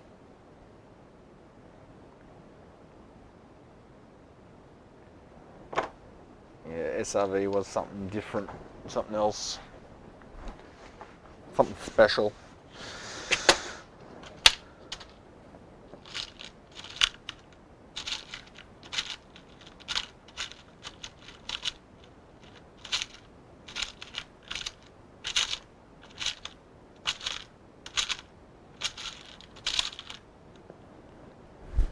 Bet I don't have any standoffs the right size and the right thread.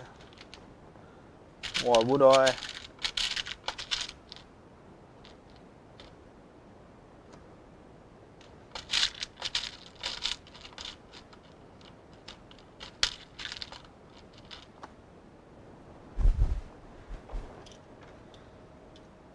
No, too tall. No, too short. That plus some washers we'll have to do. Well, won't do that again.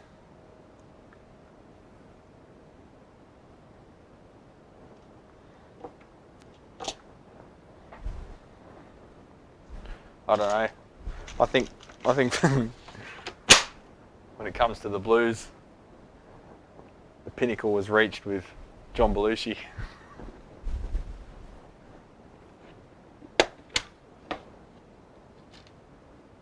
Absolute pinnacle.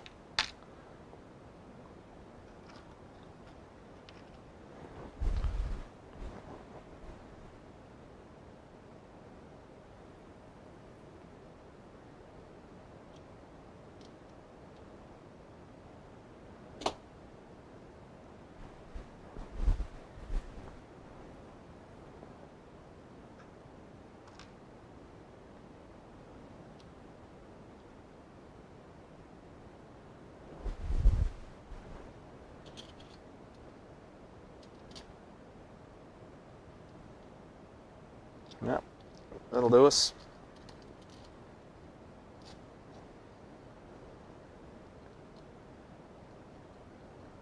Let's not do that again, eh?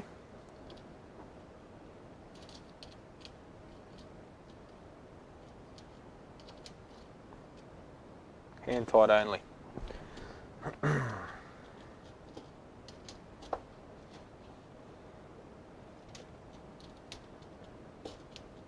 Happy Friday night, except it's Saturday afternoon. You guys are way back in yesterday.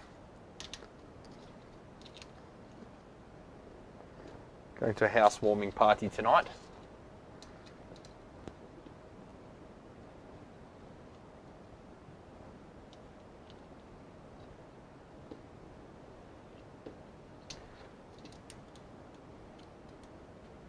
Jimmy, Peter, Buck, Mike Mills in a circle playing Lightning Hopkins in it.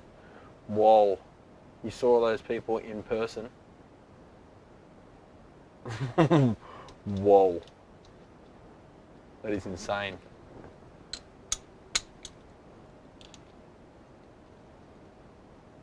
Musicians don't put the walls up that music fans do. Yeah, damn straight. They need to feel like they're in a tribe. Tribalism in humankind is a trait that's never going to get taken out.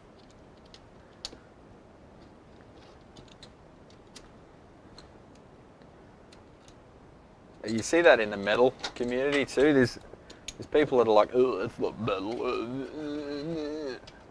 Like some guy cornered me because I was wearing a 9 Inch Nails t-shirt at the brewery the other week, and he's like, oh, you're a fan of them. Well, what about this year? Oh, what's your opinion on this? Oh, you like that album, do you? I'm like, fuck off, mate. I don't even know you. Go away. After that, he's chilled out, but it's like, I'm just standing in line waiting for a beer, and you're telling me that my musical taste is not specialised enough to satisfy. It's like, whatever. Bye.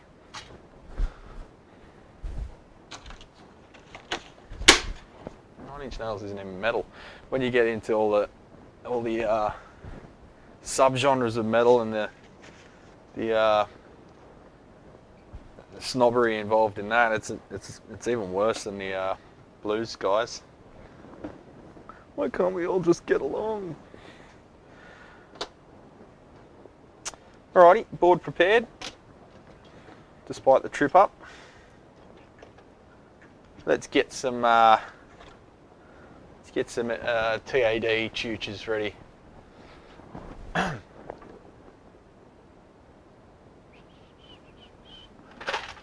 47 oof. Oh, they're big buggers.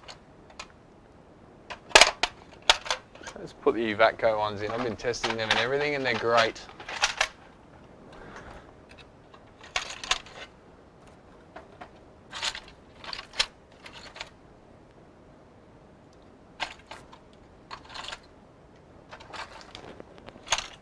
Put a mixture of tube amp doctor for the 22 microfarads, and Vatco for the 47. No, you're going to do a live stream on Sunday? Ah! Pete Thorne. I don't watch Pete Thorne. I watch you, Lyle. Don't even... I've never watched Pete Thorne anything, I don't think, yet. Yeah, I stream on Saturday because that hits you guys on Friday Arvo. Friday night. If you're not out partying. I think Dave Jones, EEV blog, does one Saturday morning from his basement. All the kids are at sport or something. He's the only one I clash with. We don't exactly cross over. He's a little bit higher brow electronics technology than me. Pete never looks me in the eye. What?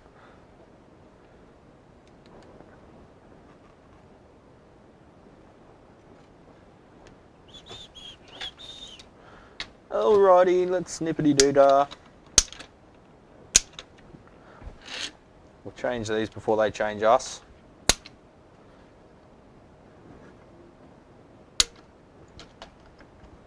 This Fender keeps insisting on the worst of the worst capacitors ever made in terms of reliability.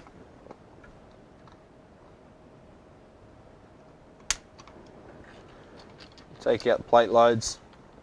Take out C1. Snippity-doo-dah. My jokes about Pete are lame. What? I don't know what's going on. Has he got a problem with his eye? I barely know who he is. I think he's got long hair. That's about all I know.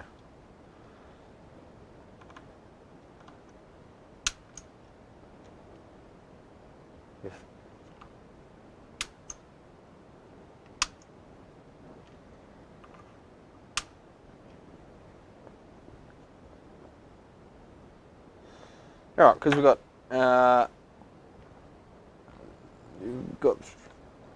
3 triodes, 1 unused. We've only got 3 plate loads over on the preamp. And we've got the ones on the PI Magnum. Watch Cocaine Bear. I think Lyle might not enjoy Cocaine Bear. Oh yeah, no, I get. Oh, he has a lazy eye. Okay, yeah, no, that is a bit of a dog act to make fun of. But you know, we'll give you another chance.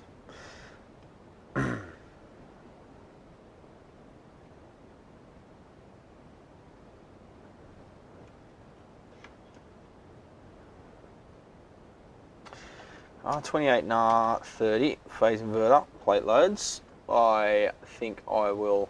Oh, he's got short hair. Oh, okay. Who am I thinking of? I think I'm getting him mixed up with Peter Northcote. Yeah, it must be. Pete Northcote.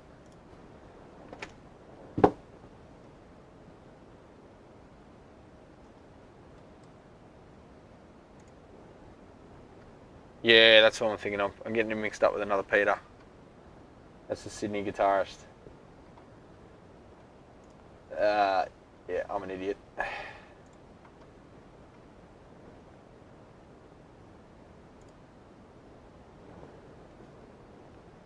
Great player. Yeah, see, that's just going to depress me though, because I'm not a great player, so I don't want to watch a great player.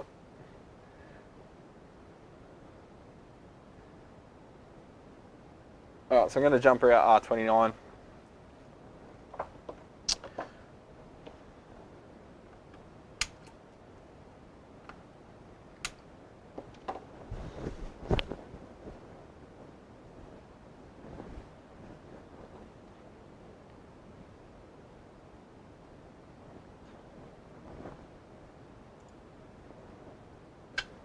No, I don't listen to much guitar music either. I prefer songwriter music.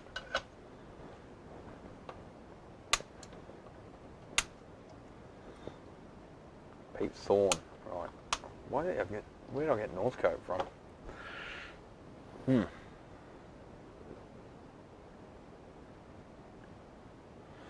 So what's your opinion? Lyle, well I got you. I think I've asked you this before. On this split plate load here, I generally jump with a 9.1 and replace this with a metal film. And the bottom's just 100.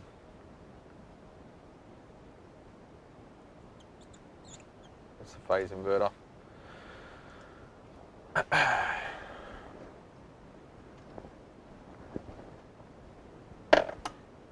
You get a bit brutal on the IC caps here.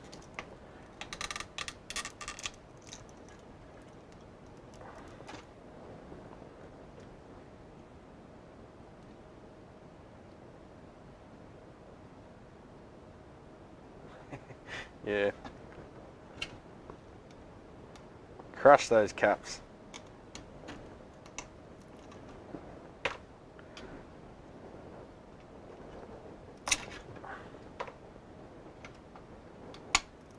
Get out of my life.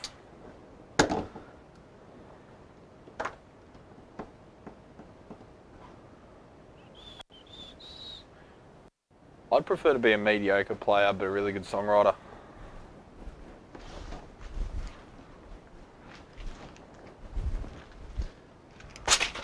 Bands like Wilco. I love how the guitarist only he shreds, let's face it, but only when it's required. He holds back, but you can tell it's always sitting there. I think it's side with the sleeves or something. Off Blue Sky something. How's my memory? Okay, yeah, Sky Blue Sky. Yeah, that song, third track, whatever it is, that's the lead in there. He gives a taste of it at the start or like halfway through the song, and then at the end, that thing he's giving you a hint about, he goes all in. And man, that's an excellent solo. It's not technically perfect or anything, but it just suits the song perfectly. Love that song. That's my travelling album. Whenever I'm flying somewhere, I listen to that album. Wilco is my travelling band, but only when I'm flying. When I'm driving, I like different stuff.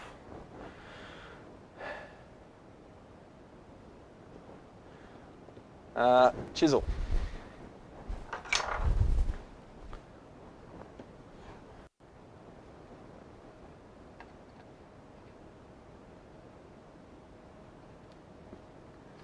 Just filleting off the silicone.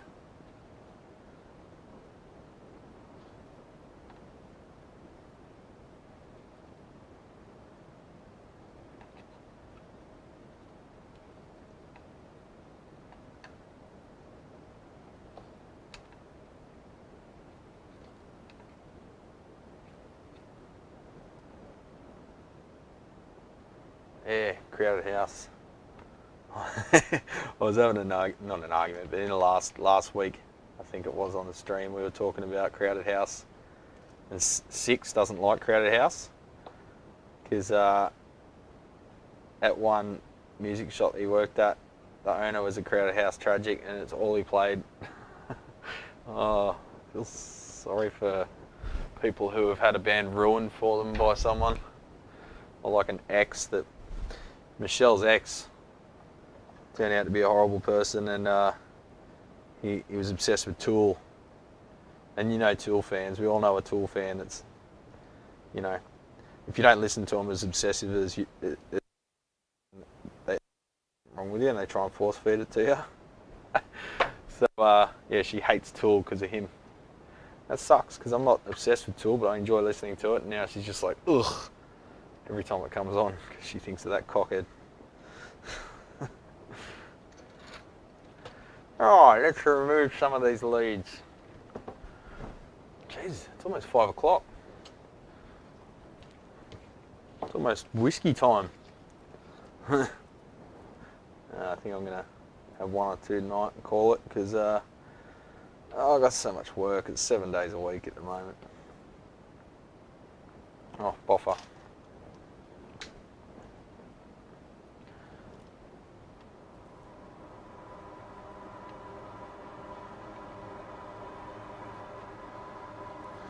Yeah, I don't mind Tool. I'm really into Mastodon. I like Mastodon. They're a bunch of characters too, which is important for me. I like listening to bands that are a bunch of funny nutcases as well.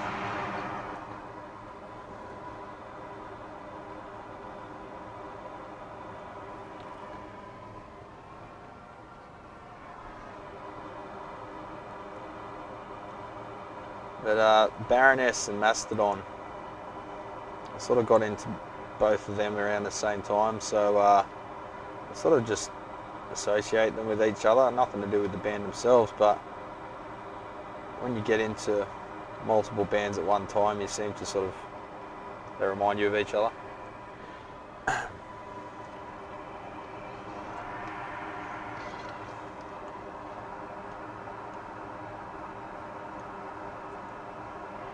Just getting the old leads out with tweezers.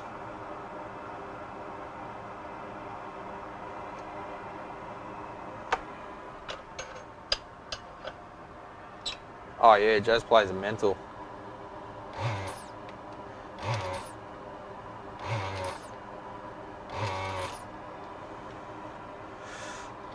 There's a band I've been listening to recently, jazz 3-piece called Phronesis. Phronesis. Phronesis.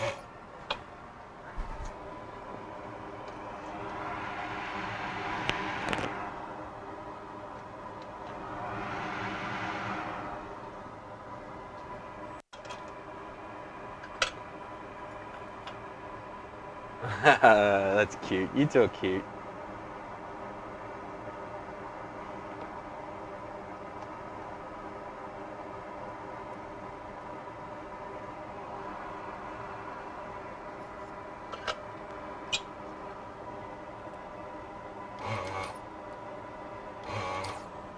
The whole reason I started talking to Shell is because she was wearing a Screaming Jets t-shirt. Thanks Scotty, if you're watching.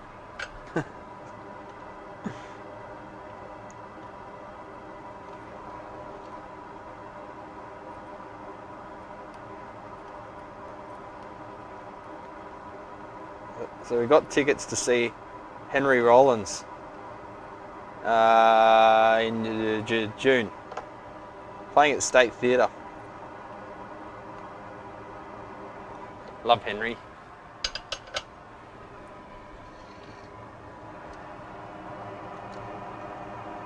You guys listen to Henry on KCRW over there? I listen to it all the time. Fanatic. Plays a lot of very cool shit. Plays a lot of Aussie stuff actually. He's always over here. Henry loves Australia. Poker Floyd. Oh no. Yeah, so we're going to see it. It's just spoken word thing. But that should be fun. I've heard good things about his spoken word tours. Like you go in there, he starts talking, seems like 5 minutes, you're on the edge of your seat the whole time, and then it feels like 5 minutes and the show's over. And you're like, oh, fucking hell. And the last thing I want to do is make the time go quicker, but it generally means it's a pretty enjoyable experience. Yeah, Black Flag. Don't care for music that can't count past 1 or 2. Well, that's not punk music, Scotty. Because every start of a punk song goes 1, 2, 3, 4. So we know they can at least get the 4, eh? 1, 2, 3, 4. Almost becomes like 1 syllable.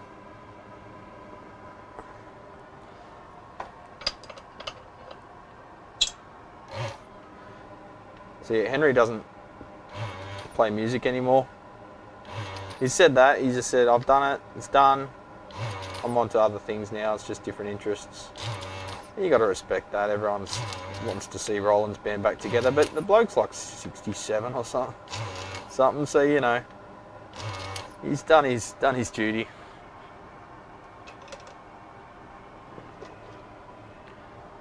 ELP, I think you mean ELO, because P's right next to the O on the keyboard. So I assume you're talking about Electric Light Orchestra there.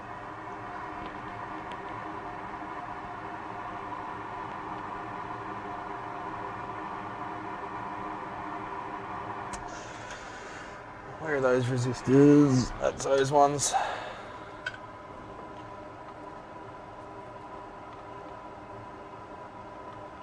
So I saw Orange amplifiers are selling like bone conduction earphones that don't sit over your ear, meant for in-ear, well, not in-ear, monitoring purposes. Has anyone else seen them in their feed? They look like earphones, but with just like little nuggets where there's normally a earphone. Yes, ELO did have music. That was one of the bands that Dad would turn up so loud on his speakers, because he built speakers my whole life. He built his own hi-fi speakers, not audiophile shit, just you know, practical, you know, BOFA, mid-range. Later on he bought some ScanSpeak drivers, but he just built sort of plywood box speakers, but just massive. And he played with passive crossovers. I think we went over it in one of the things. But yeah, he used to crank these speakers up with ELO.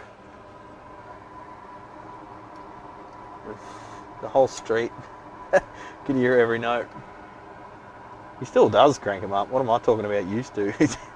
Every time we're there, he does it. Probably doing it right now.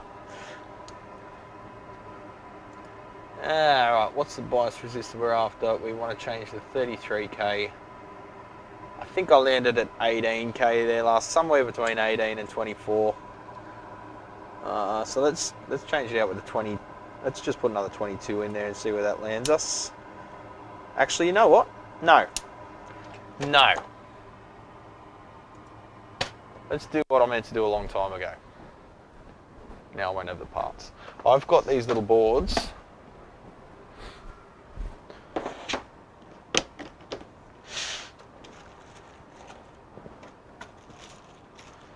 From Rowan Diskin at Keld Ampworks. Lynn made some odd EQ choices. Yeah, that's probably why he keeps retuning his speakers, because he listens to ELO and then he goes back to a normal band, another band, and oh, they sound weird. That's probably why he's taken so many years to get it perfected. He's just stopped listening to ELO.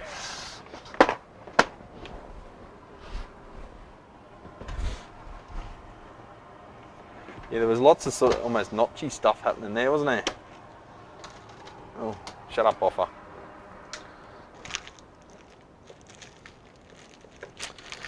Bias pot.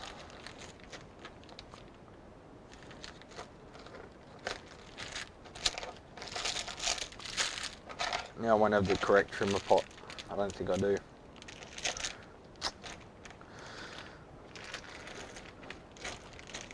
I've only got the vertical ones for the classic 30 replacement boards. It didn't sound like anything else on the radio. Yeah, that real boxy drum sound. Sound almost like you got towels over the drum kit. Oh no! Oh no, bro! Oh shit! I'll have to modify the pot, bro. Don't eat plankton.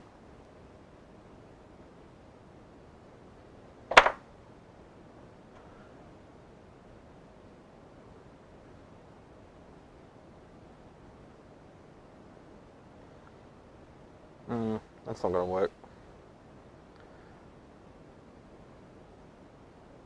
I'd love to use your little boards there, Rowan. If you're watching, you're probably not. You've got more important things to do. But I can't use the pots that I've got. I'm going to have to order some and use them on the next one. So these little boards go in the position where those two resistors went, and they make the bias adjustable. But that ain't going to work with a vertical pot. So I have to get some horizontals. They're the Pi-Her ones. These are just, that's the right value. It's just if I put that in, you're going to have to put the screwdriver sideways and there's components in the way. So I'll get some of the horizontal ones and do that on the next one. In this one, we'll just make it non-adjustable fixed bias. Damn, I was getting all excited there. I was going to use one of Rowan's boards. Oh, now you guys can't hear the traffic either, can you?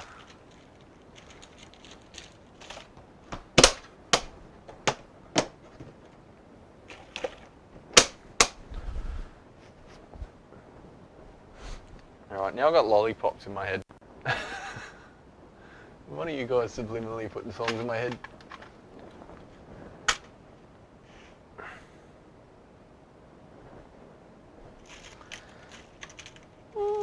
Let's go 22k. I've got 24s here. I think I got 24 for last time. But this plate voltage is already pretty low, so I think we can afford to go a bit lower even, without jacking the power supply up too much by non-sagging it.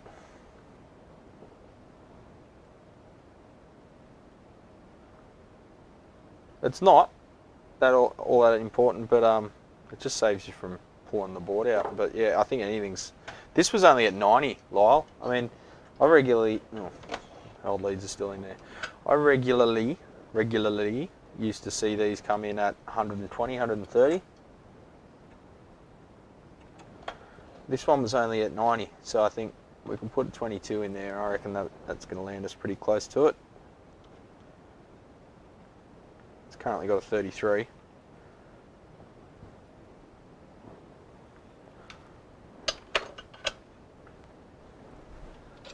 But our mains voltage has been very low the last few weeks. Not sure why. It's 237. That's low, man. Normally it's like 246, 250. I reckon it's all the air conditioning units, but having said that, the other day when it was cooler, it was still under 240. So I'm biasing everything a bit conservatively. Oh, email. That can't be good. Yeah, they called it slightly late on the later ones. Check the value of the bottom resistor in case Fender changed it. No, it's 22k. It certainly is. It's Blues Junior 3. It's a Badger 3. Fender fix something? Well, they sneakily made them cathode biased and didn't tell anyone. I'm surprised they didn't market it as Class A. Oh, we've changed it to Class A because you guys are such loyal customers. We'll give you a little treat. We'll give you a Class A Blues Junior. Sick of the Class A argument.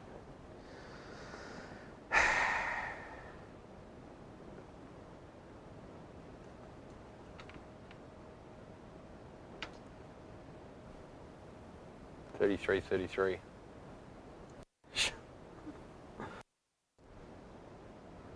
Shut my mouth. What am I saying? What am I saying? QM Doctor. These ones, yeah, JJ's paying them to keep them hot. Stranger things have happened. JJ doesn't have to do that, mate. The glass just shatters. It's a sad state of affairs at the moment, isn't it? Thank you, Fender Ideas, yeah. Be out of a job.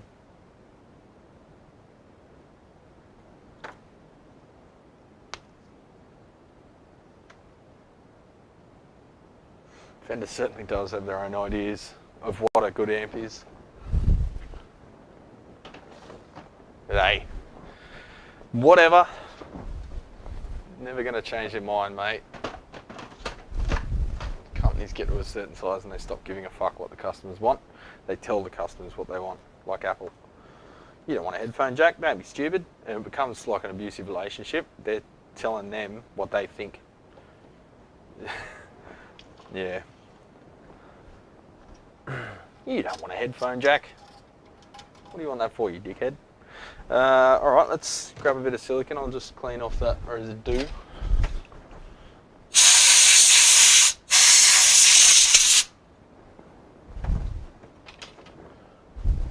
100Ks. I'm talking now, I'm not concentrating again.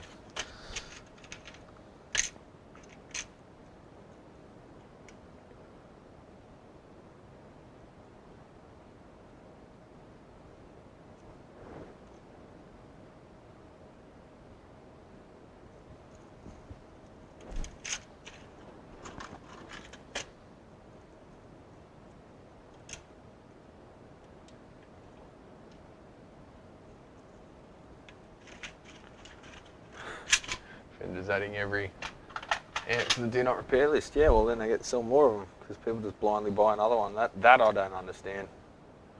If you've had a bad experience with an amp manufacturer, why would you go buy another one? I guess they just consider them consumables now. I don't know. It's weird.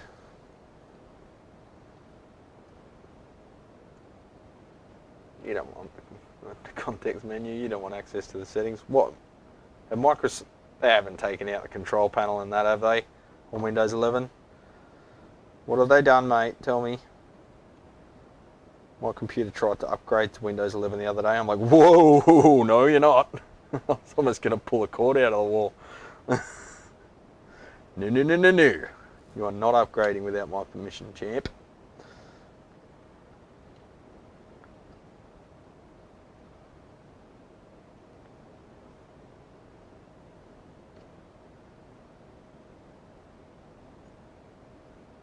They don't want to have to use tubes. Yeah, that's a valid point. And they did that even before the tube shortages. So I don't think they saw it coming, but I think they do see a lifespan ending it at some point. Whatever. Let's get a job doing something else. I'm pretty handy.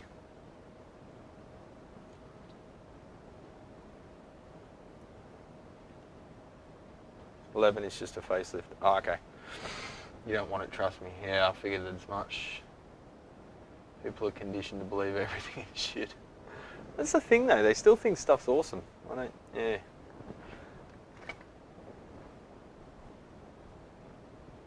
Almost like they knew. Yeah, you know. What's that rule? Don't assign to malice what could adequately be assigned to incompetence. Something like that. Attributed. I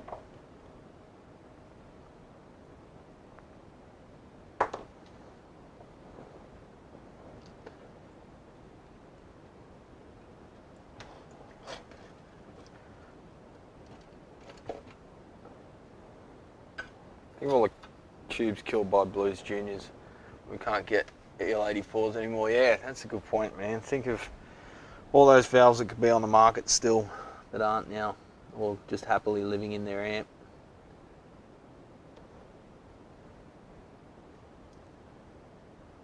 Think of all the owners who have had to pay for it and got upset at the repair guy instead of who they should have been upset at, the manufacturer.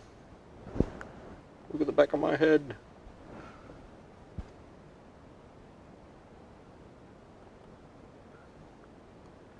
He's like, we don't make much if any money on parts, so there's no real advantage to us. With valves these days, you're charging like GST and that's it. Maybe another 5%, but you're basically making nothing on them. So it's not in our interest to sell them unless we're selling them each, which we're not.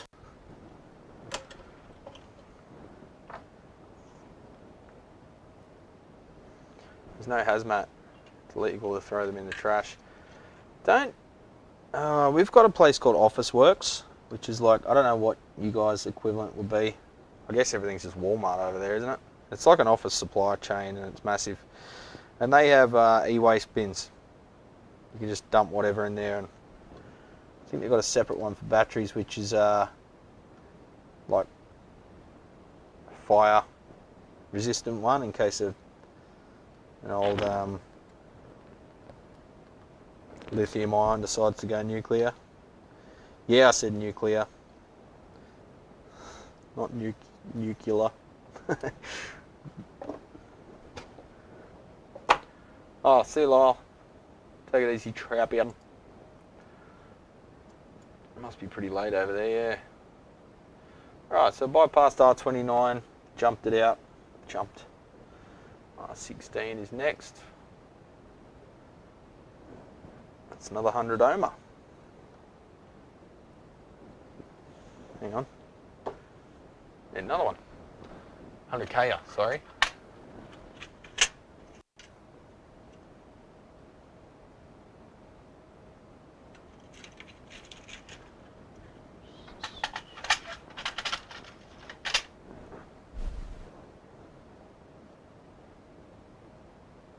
Poor little camera's still stressing out that it doesn't have a memory card. It's like, just give up, mate.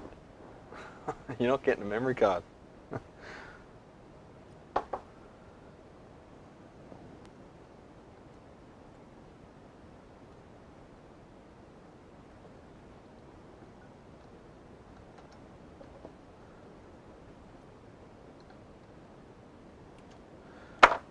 Alright, got silicone. Midnight, Alan. Time zones are a bitch, eh?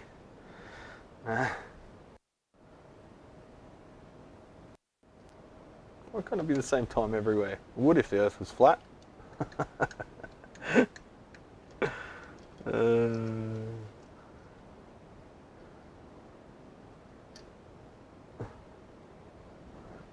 I find it humorous when flat earthers say they've got followers all around the globe.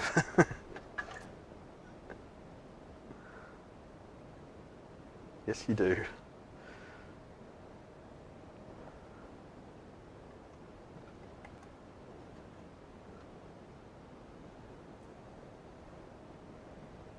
Best Buy.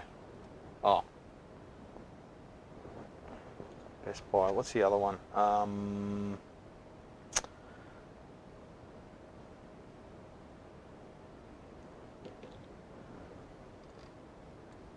Is it Fry's? No, it's just computers, isn't it?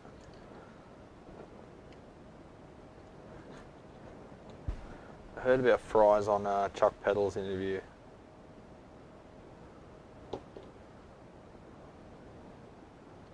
Creator of the 6502 chip.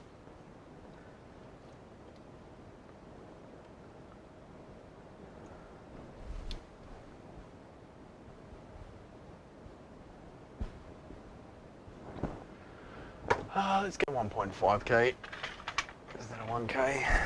I'll go 2 watt. Lift them off the board a little. We can probably go 1 watt. What? If you crank it up, they like to dissipate a bit of heat, but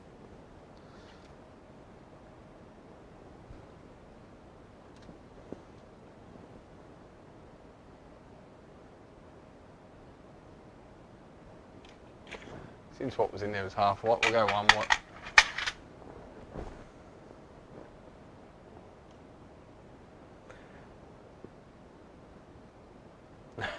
They charge you $100 and they call themselves Best Buy. Good on you, champs. I got to say, Officeworks is starting to be a bit like this. When they came out, they were really cheap for everything. Now they're like, well, people find it more convenient to come here and they don't want to shop around because they're buying on a company card usually because it's office stuff. So they'll just buy it wherever it's easy in town. So they realised they can just gouge everyone, so they started doing that. Took them a while to learn that, but they did eventually. People don't care what it costs when it's on the company card. In fact, they buy the more expensive one to stick it to the boss.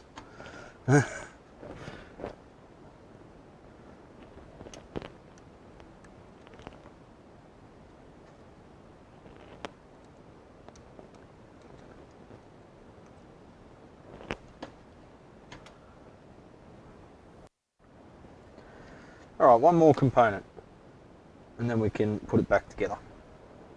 And that is the first stage bypass cap. So let's grab one of them, 2.2 microfarad I'm going to go with. That's my flavour of choice today. Can go up to 4.7. Down as low as 0.47. 2.2 is a nice compromise. I don't know who's going to buy this and what they're going to play.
Alright, soldering time. I really feel like I'm pissed today away. Haven't really got much done. Haven't sent any quotes. I've assessed a bunch of stuff, but nothing's going out the door. It's just one of those days.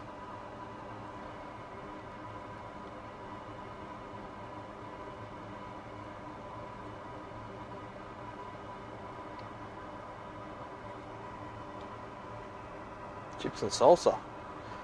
Make the best guacamole, Scotty. I'll send you some in the post. Might be a bit brown by the time it gets there. But you know, you just pick those bits out.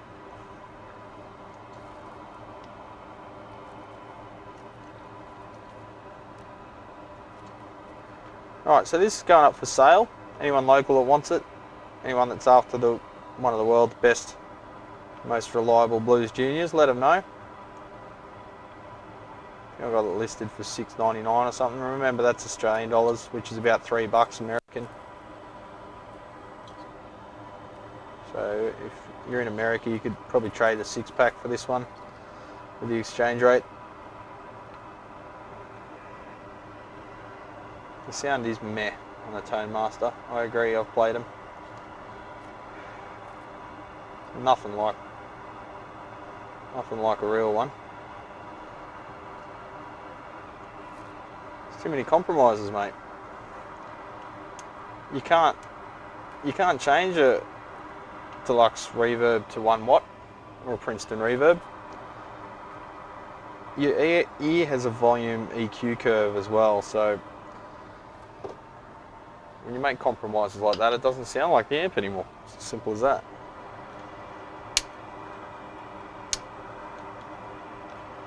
$22 watts is too loud for you. Just get an attenuator. And I don't know. I suppose convenience and volume is more important to some people than the authenticity of the original amp tone. In my shop I just crank it up, I don't care, but I don't live in an apartment, so my use case is not representative of the majority.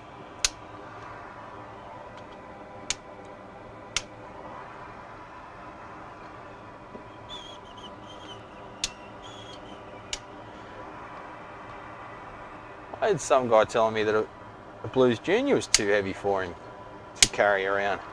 Oh, really? Maybe you should just play harmonica, bro.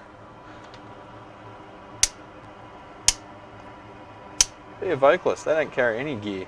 They don't even bring their own mic.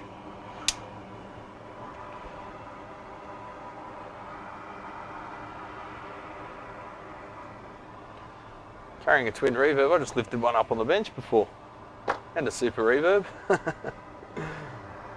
it where it counts. No brain, no pain.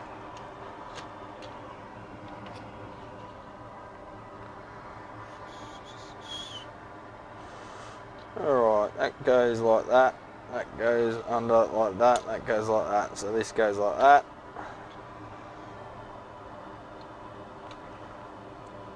Do Fender's little trick, fold over the middle ones.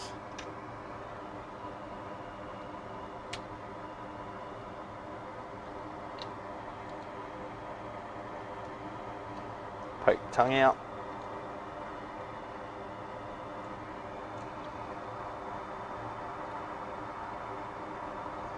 So I made the holes on these bigger than the factory one, just so you can get the slightly frayed wires in there easier and get all the fibres through, so none of them do U-turns and short out. Because I'm not just designing this board for me, I'm designing it for other people. Ease of installation. The first revision, the holes were way too small. I got them through, but it was a struggle, and I didn't release those. I only ordered 5 as a prototype, and they didn't see the light of day. I think I used them on some projects, some repair jobs, but I didn't release them to the public. I was happy to fiddle ass around with them, but didn't want other people to.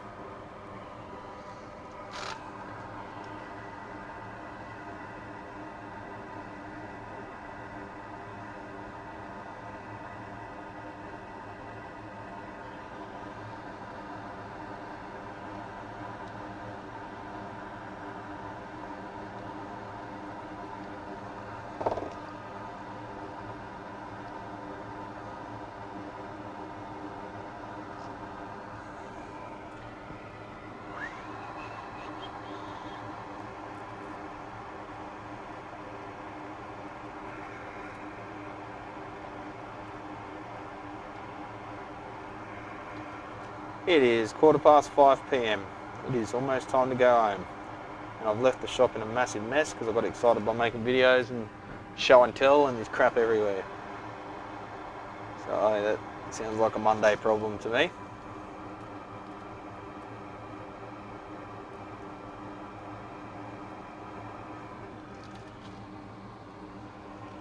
I don't know about the Pro Junior kit. Still tossing up about that. It would be pretty funny to pull out your Pro Junior and it just sounds like a fucking hot rodded Marshall though, wouldn't it? Everyone's like, what did you do to that? You open it up and it's just got this fully different board in it. Like relays and shit. That would be fun. But you're not going to make money on it, so at the moment I've got to pay bills primarily. That'll be a fun one-day project. There's one for sale for $400, but even that was marked as not functioning. He smashed his valves and it was unwilling to buy another. That's literally a death sentence for a Pro Junior. A broken set of valves, because no one will even put the cost of a new set of valves and the price of replacing them towards those amps. That's like, they're borderline disposable unless you get someone that actually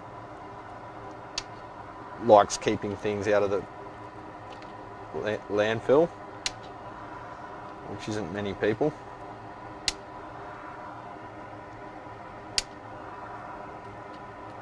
So I don't think it was on all best offer list though. Concentric pots, yeah, that would be cool, wouldn't it? Multiple channels, all the settings, but 2 channels on concentric pots. That would be cool. And an effects loop.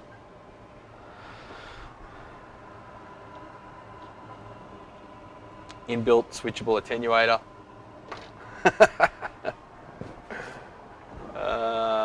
With a pull pot on the volume switch. A 1 in 10 attenuator that just cuts the power down to 1/10, so like 1 watt or whatever. I think they're 12 watt or something, aren't they? That would be a beast. Let's twist the heater wires just because we're fancy like that.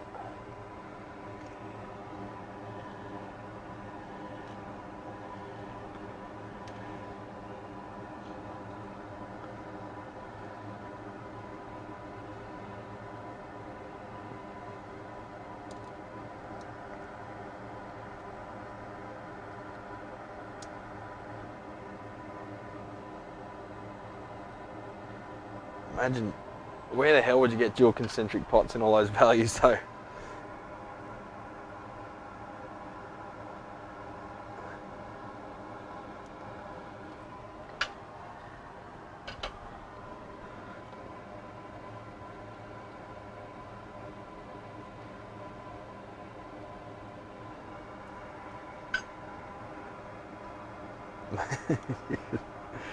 You can make it MIDI switchable.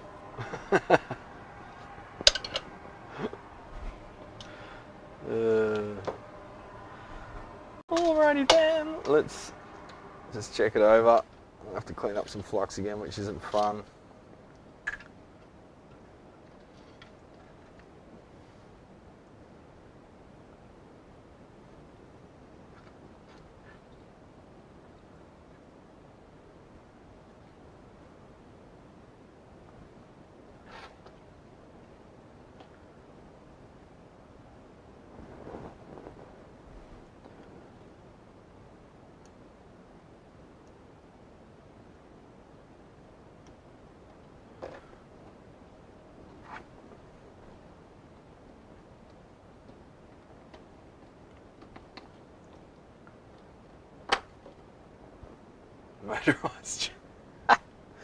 Motorized dual concentric pots, MIDI controllable.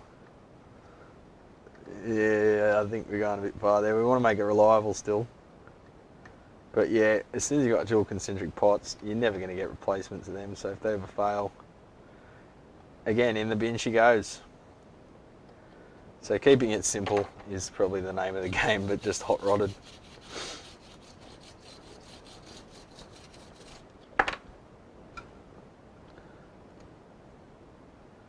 That would be funny.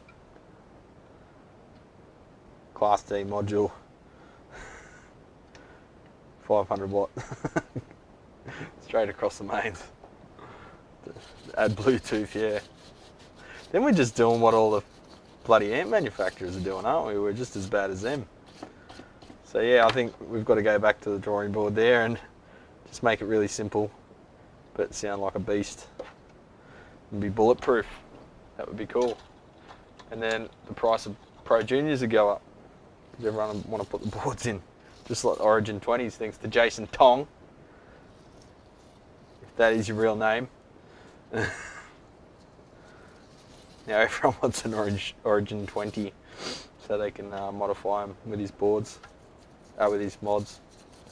I don't think he's got a board for them unless you gut it, but he's got his set of modifications there to bring the thing to life, make it sound like an actual Marshall instead of that whatever the hell it is now.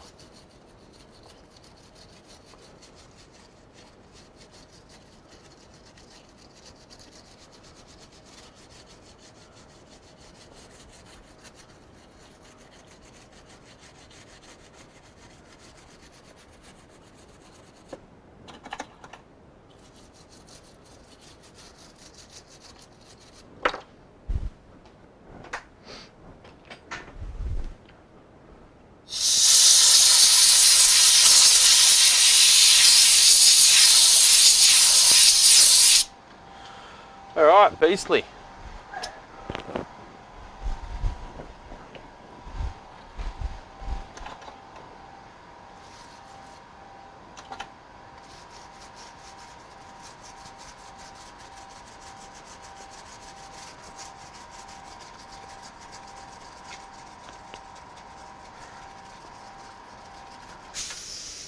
I think I'm going to have to keep doing live streams in the Arvo, champs. I don't like it. I like being in the Arvo for you.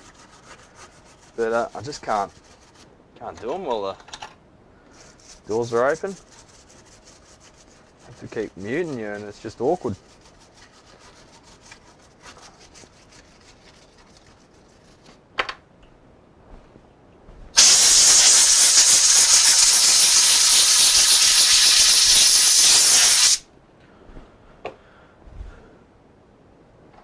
Alrighty, let's reassemble. I want to get some signal out of this thing before I go.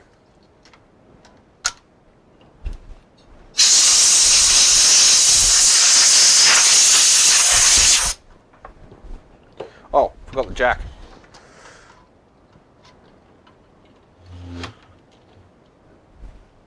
Mixed a band the other day and the player had one of the Origin 50s combos. Fuck, did it sound bad? Yeah, it's not like the DSL where the 20 DSL sucks, but the 40 DSL is good. I think all the Origins suck. But there's also their settings too, which, yeah, all bets are off. A lot of guitarists, they've got their bedroom tone, and they don't realise that they need a different tone to fit in with the band without disappearing in a fuzzy haze of shit. Yeah, it's a real shop, unfortunately. I've got a real job, not just a YouTuber.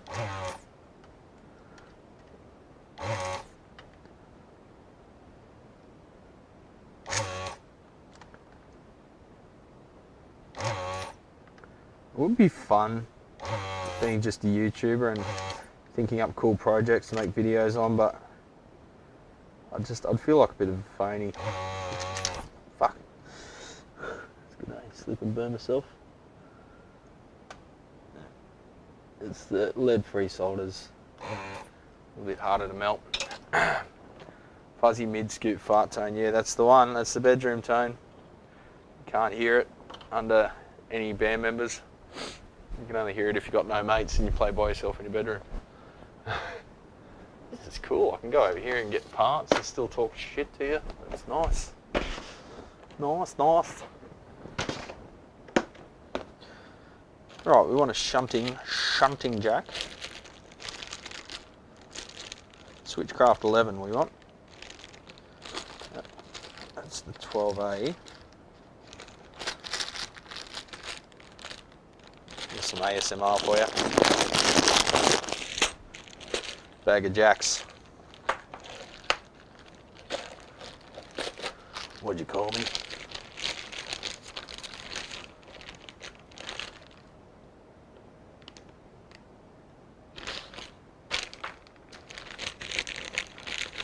Sorry, Switchcraft 11 is the just straight up 2 contacts.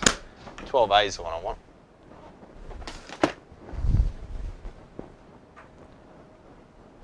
The normal length bushing. Metal zone. It's making a comeback apparently. I think it's a bit tongue in cheek, but it's selling.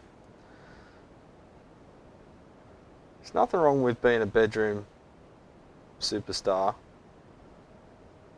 but when you start playing out, you just got to realise you need a different tone, that's all. And you look at what some of the musicians do in their bedroom. That sounds wrong. What the music they create in their bedroom, and it's amazing. Couldn't do that back in the day. Thin and brittle. Yeah.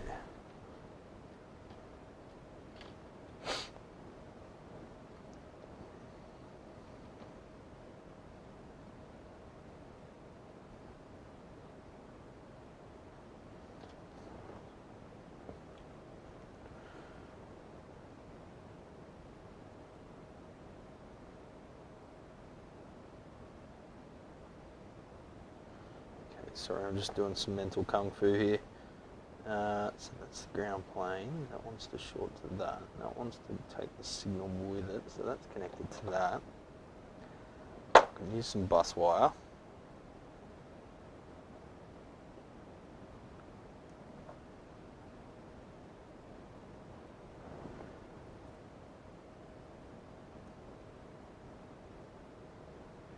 And then brands like Mesa take it too far the other way.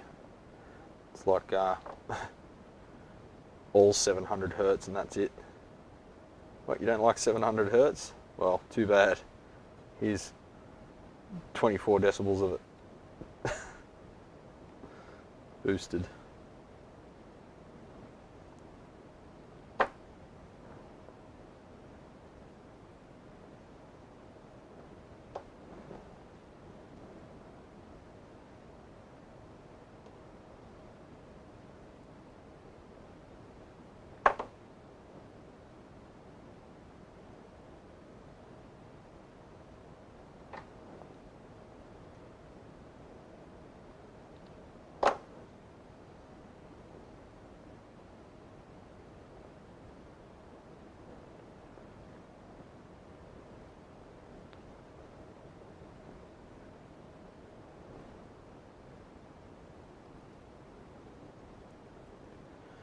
Alright, I don't know exactly where this jack's going to sit right now, so we might have to do a bit of a trial run. Let's look at the old one. So it's about there, we're flush with the board actually. So let me just solder that there. Height wise, out there, because I'm using bus wire, so got a bit of give to it, but I don't want to stress it too much because it'll crack. Not the wire, the solder joint. I'll take a pad with it or something horrible.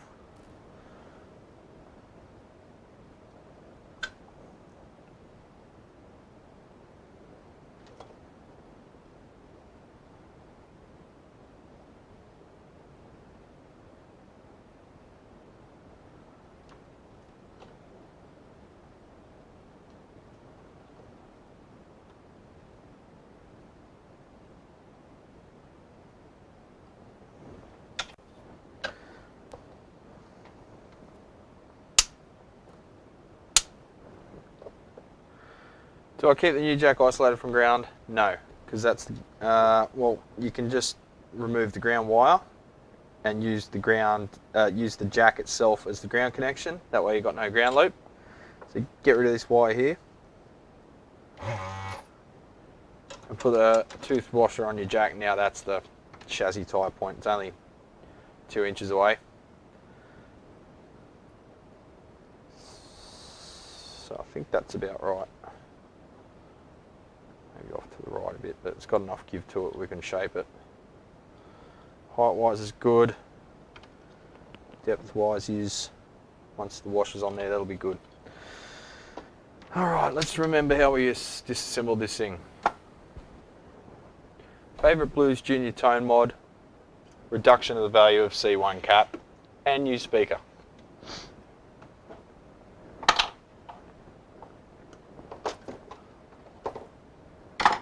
G'day Nathan, I haven't seen you around for a while, mate. How you going?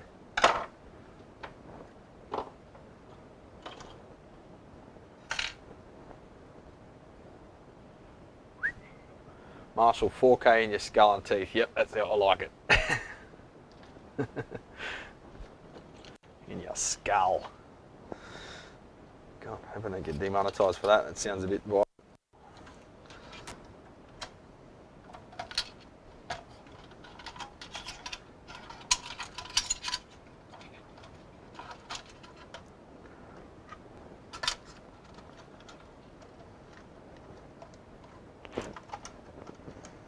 Alright, little jack board, go home to your final resting place. Here we go. Get the mini screws. Now I was waiting for that to happen, my lapel mic cable getting stuck. Favourite Blues Junior speaker, ET65 from WGS. There is one from Eminence too, but the name escapes me, and now my local rep has started trying to charge me almost retail prices for them, so you know, it doesn't make a lot of sense for me to sell them at a loss to compete with someone else when you could just buy them direct. Well, I buy them from the other reseller that's clearly getting a better price than I am. Unless they're selling everything at a loss. I don't think that's really the business model they've gone for.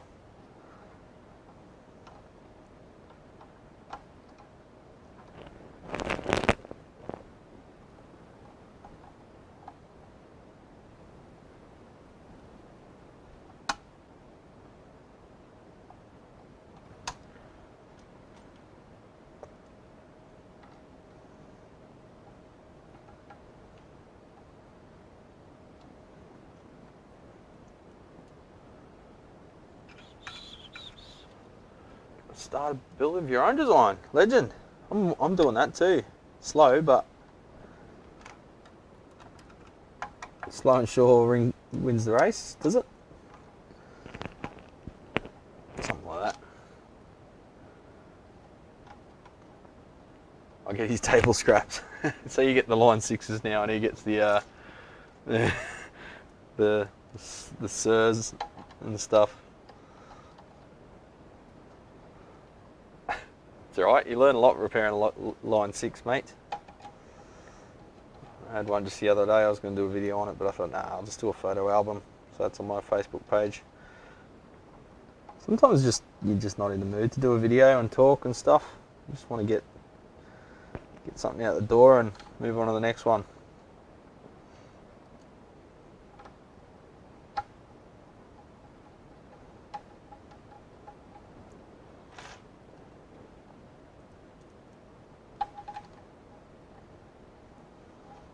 All the messes, the messy boogers.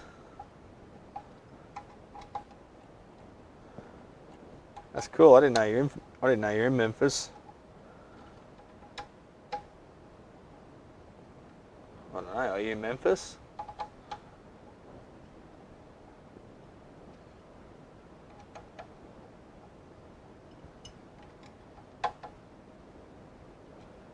Are you going circuit board, mate, or are you just going old school?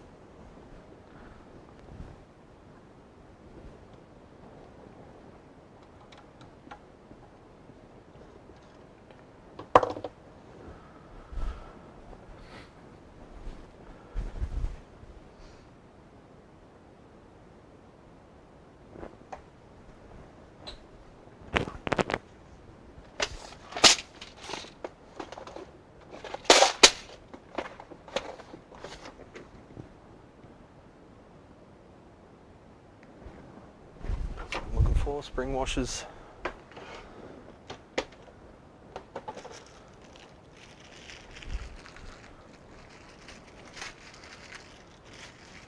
Endless 60s fenders. Occasionally I get some nice ones. Memphis. Aircraft mechanic. I know a lot of aircraft mechanics. Do you know Mr. Hull? I'm not sure he works for FedEx, but turret. Cool. Yeah, I guess a lot of guys in avionics get into electronics in a side project. Oh, you're an aircraft mechanic, not avionics. It's different, Bradley. Different.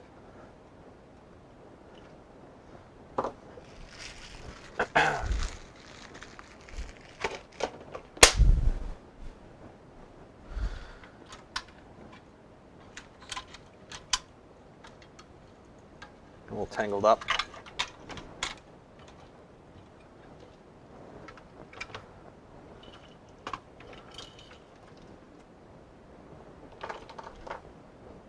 Let's just get rid of this waste.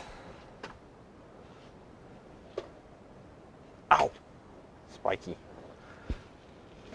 2 EL84s, good stuff. 112X7. Oh, so you're going minimalist.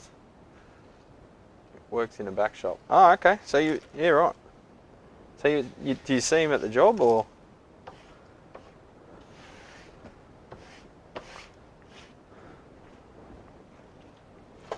I'd give him a big bear hug if I met him in person, whether he likes it or not. He's a good boy.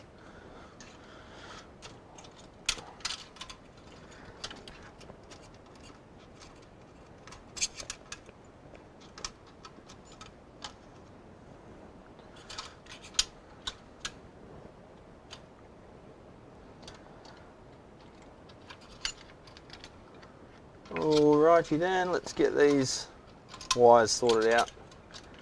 Change tyres, hydraulic servos, etc. Attention to detail, yes, it is important. As we're finding these days, as more corners get cut.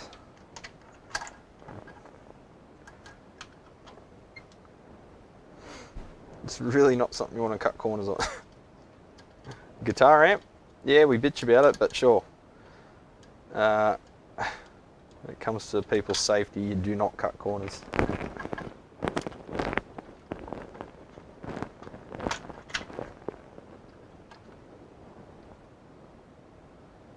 Talk a bunch. Yeah, cool.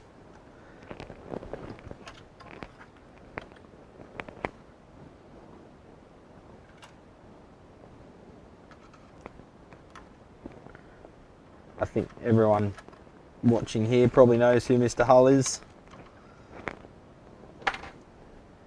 He's very selfless with his time, very active on the Facebook groups, valve amp based groups.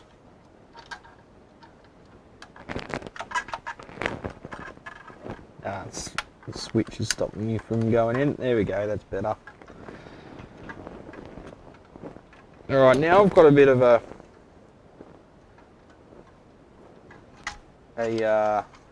sorry, I can't speak while I'm doing things, I'm only human.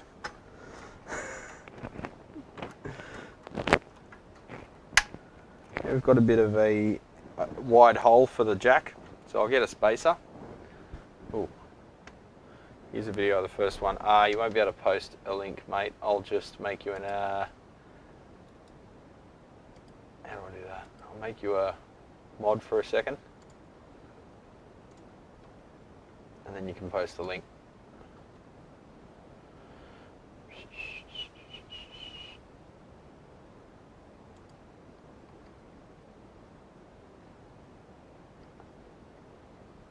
Alright, now you can post the link, Nathan. It might take a sec, but give it a go. Had to drop the social media. Yeah, I'm not far from it. The only reason I have to be on there is for the business. It's a bit of a... Just Facebook in general is just feeding you utter trash now. It's 100% advertising. Your mates will post stuff about their life and it doesn't even come up. You've got to actively look at their profile to see what they're writing, because the feed's just 100% irrelevant advertising, sponsored, suggested for you bullshit. And just constant advertising. That's how they make their money, but haven't you just got enough of it? Like, really?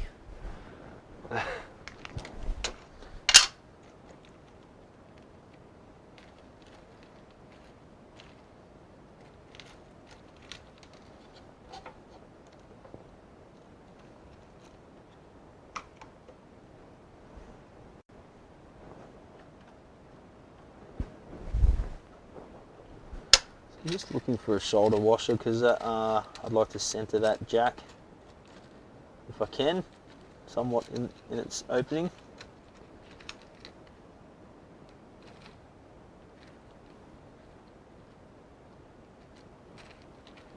I'll see how it goes just with the washer. Alright, here we go, he's posted a link. Go and have a look at that, champions.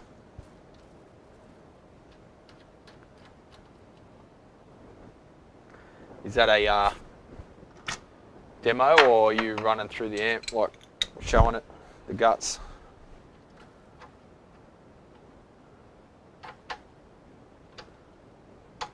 It's going to hold on alright.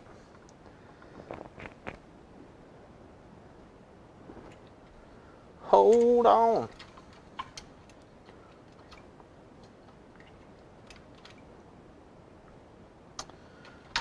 and green. Give them a twist just because it's pretty.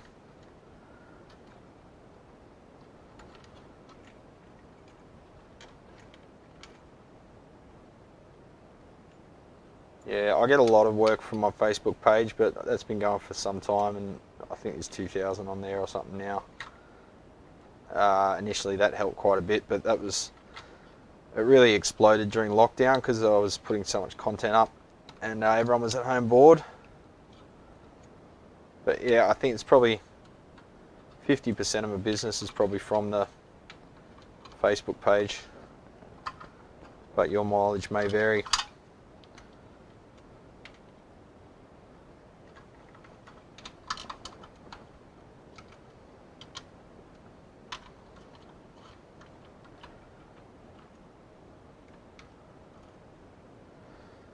Alright, brown. Let's twist the primaries a bit as well. They're pretty far apart, so you can only go so far with that.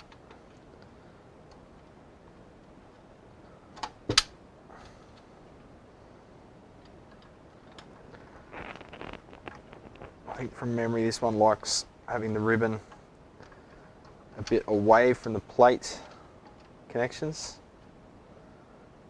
I still wind them as much as I can to try and get a bit of cancellation happening. Demo for the first one sold. Oh, he's been selling a few. I'll watch it, but then I'll get flagged and it'll tell your channel that I'm trying to rip you off.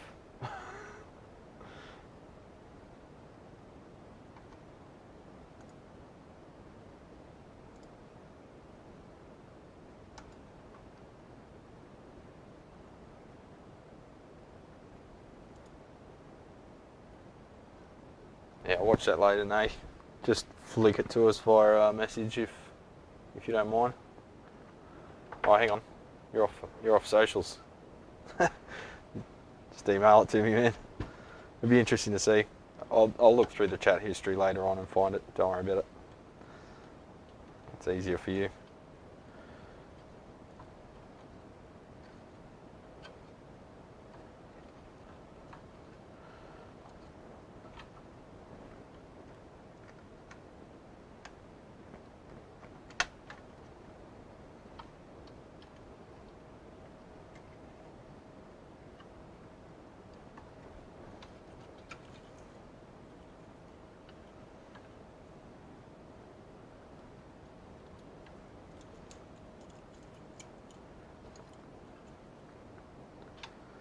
Red.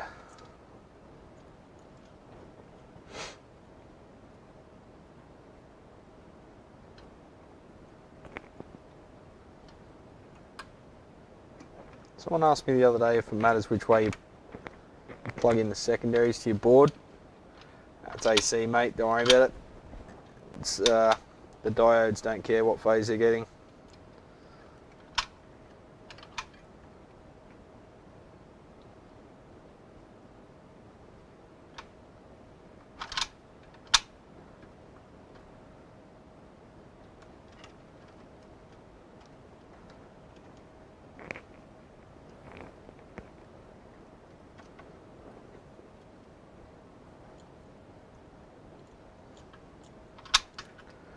Brown and brown. Drink it down.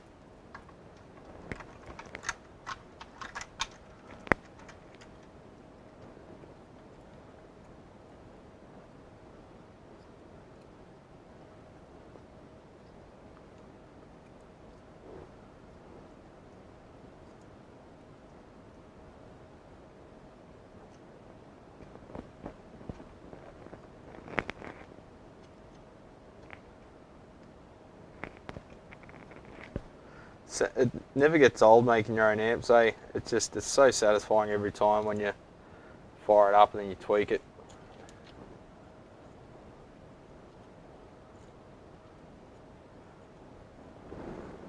Yeah, they get going soon. It's 5:44. Got a deal on a bunch of beautiful cabs, Gibson GA5. They're incomplete for the bankruptcy. If I wanted to build something better than a Champ or a GA5 in the same cab, yeah, cool. Yeah, it's been done to death, the old Champ thing, eh? They're cool, but they're a one-trick pony, and You get pretty bored of it pretty soon.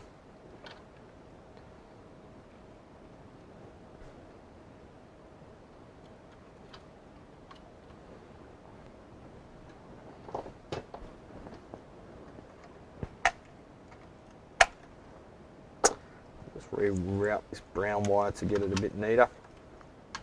Sort of follow all the other wires, so looks a little bit less busy. We'll cable tie everything once we've confirmed that everything's working as it should be.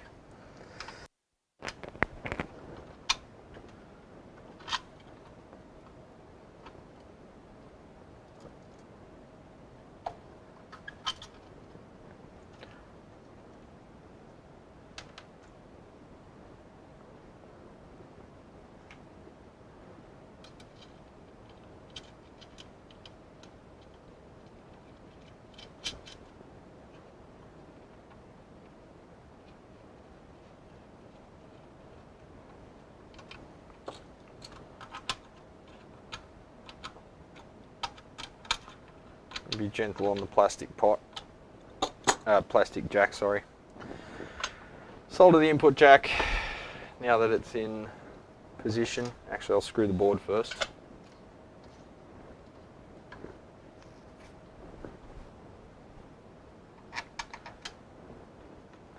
Now, have I forgotten anything in backwards?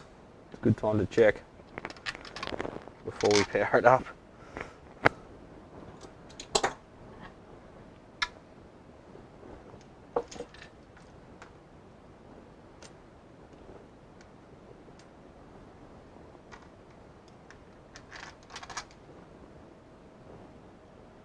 Take the farty lows out of a champ. Yeah, it's silly having that kind of response in a tiny amp like that, isn't it?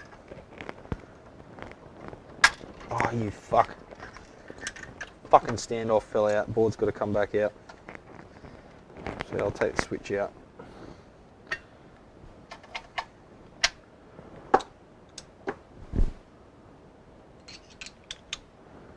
It's so silly having that much bottom end response in a tiny little cab with a tiny little speaker. Just flab city. When we say flab, flub, farty, it's what we're referring to is blocking distortion essentially. And that occurs because of various reasons, but the main one being that coupling caps are too big. And there's too much bottom end response from an amp that can't handle it. There we go.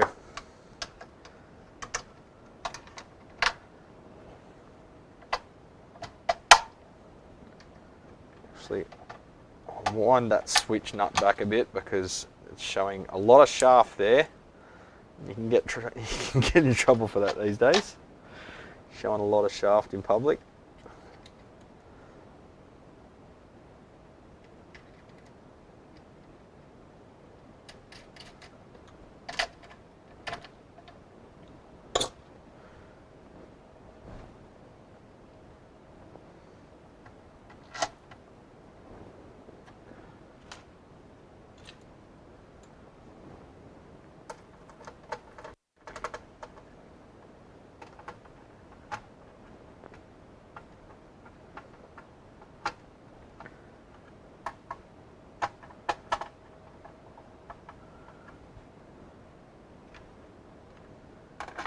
Be a bloody ripper little amp now.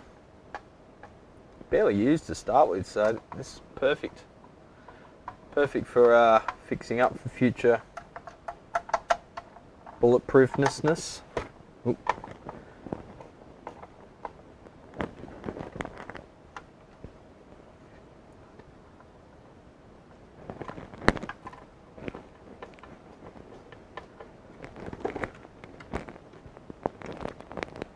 Stick the fake lamp in there, the LED, pretending it's a pilot light.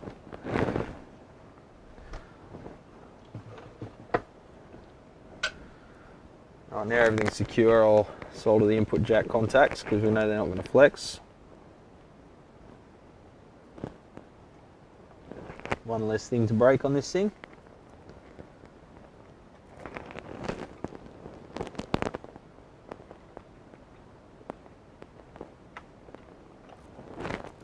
Beauty.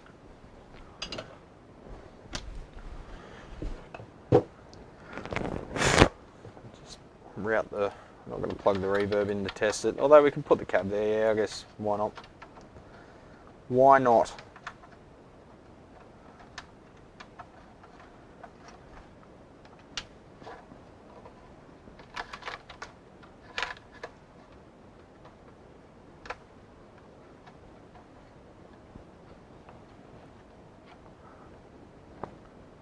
Oh, chopper's circling, telling me to go to leave work.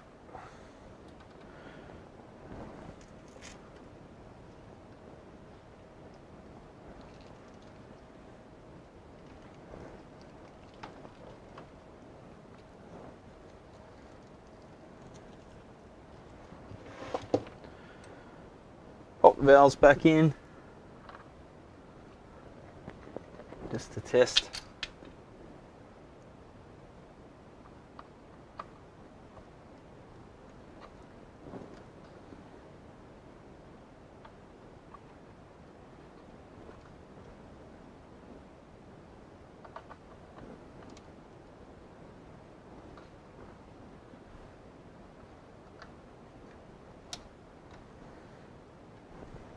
Here goes the air compressor.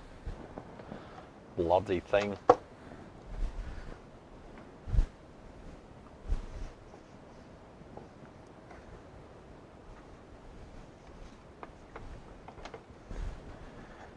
Now it's not the best speaker for testing this G12 T75, it's all mid. But while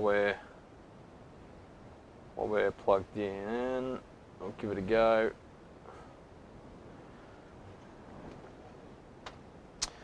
Alright, speaker's plugged in, everything's connected,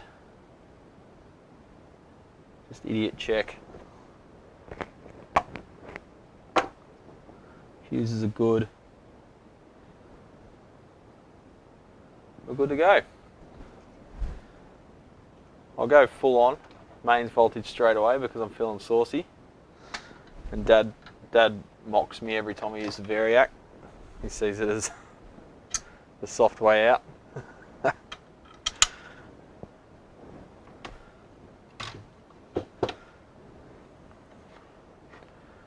You ready for smoke? Sparks? 52 watts, 47 watts, 37 watts, 33 watts, 31 watts. Coming up. Give it some signal. Now it's coming up.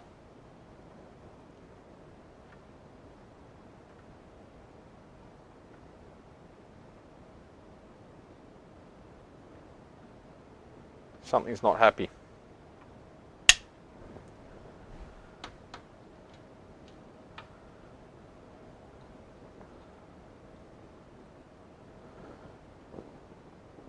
Have I forgotten a component? I wouldn't put it past myself. Ooh, the transistor's copped a bit of a hit.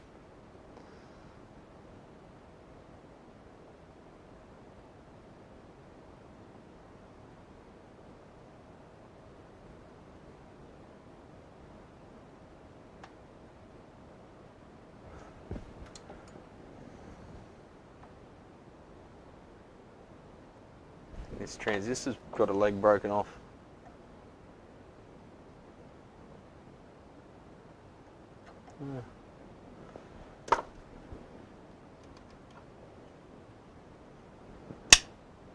Go again.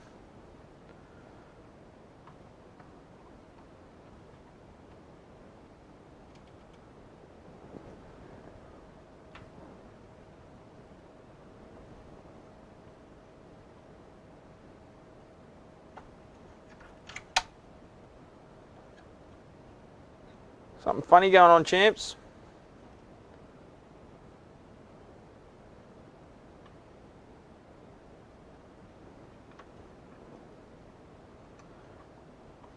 Got a problem in the preamp.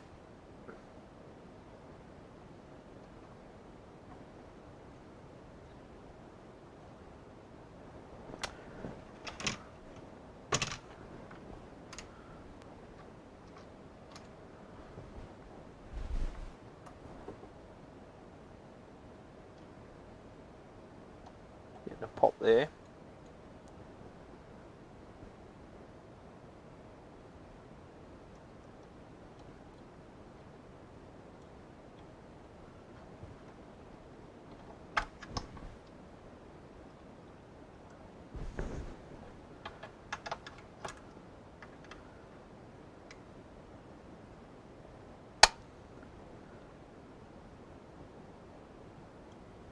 Have I done something stupid?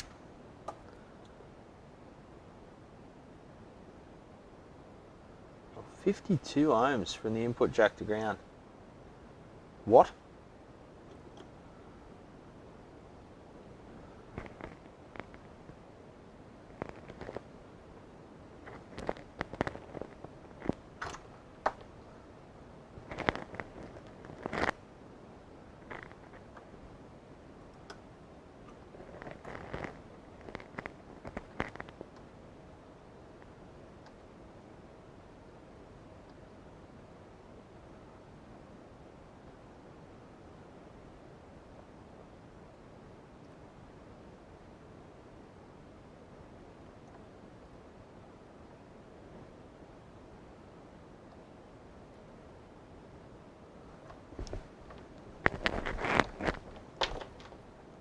Tangled up. Never works first time. Yeah, the heaters are coming on. They're hot, they're conducting. They're drawing a lot less current, but they are hot. I think I've fucked up the input jack. What have I done? I can't see the traces through the board, so...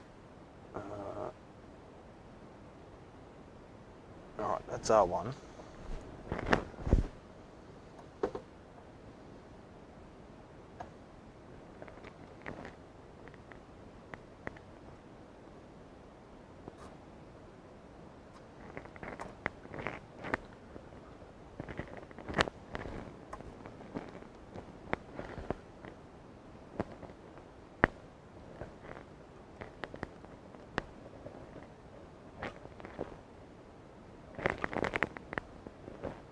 Okay, so I'm not seeing a ground connection here. Right?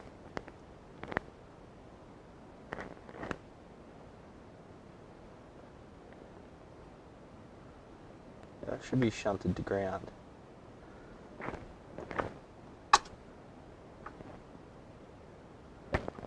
.1. Oh, you know what I've done?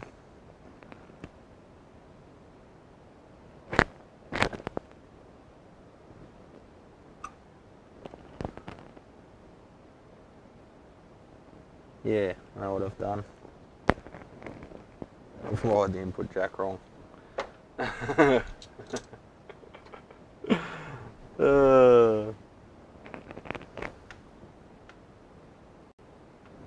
so that goes to ground. Yep.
Touching that grid does bugger all, so I don't think the signal's making it.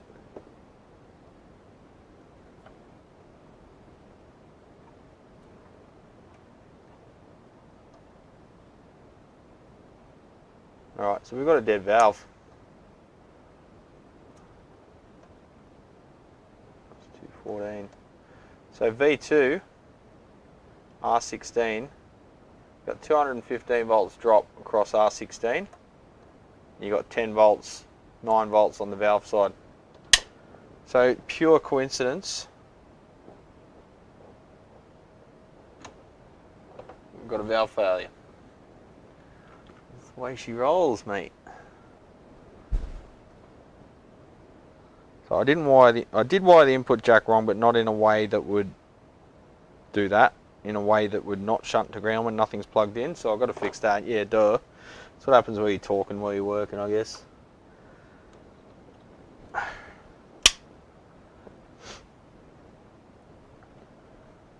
just confirm that voltage now. 286 dropping.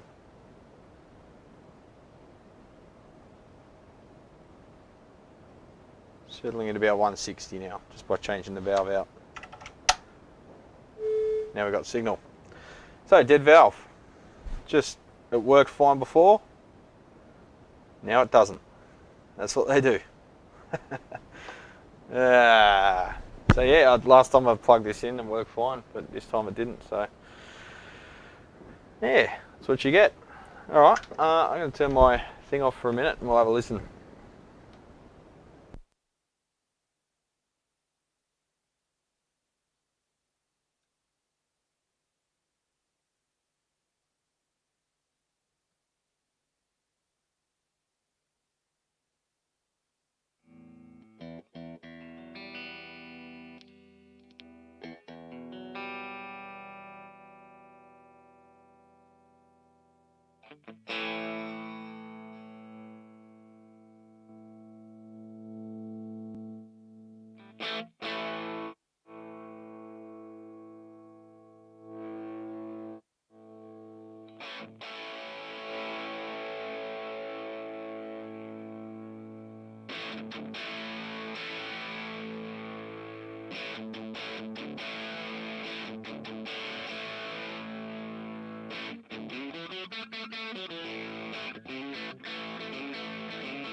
Alright, so you can hear there's a little bit of some kind of ghost noting happening. So I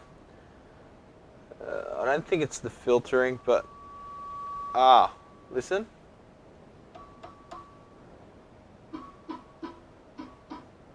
Oh, fuck.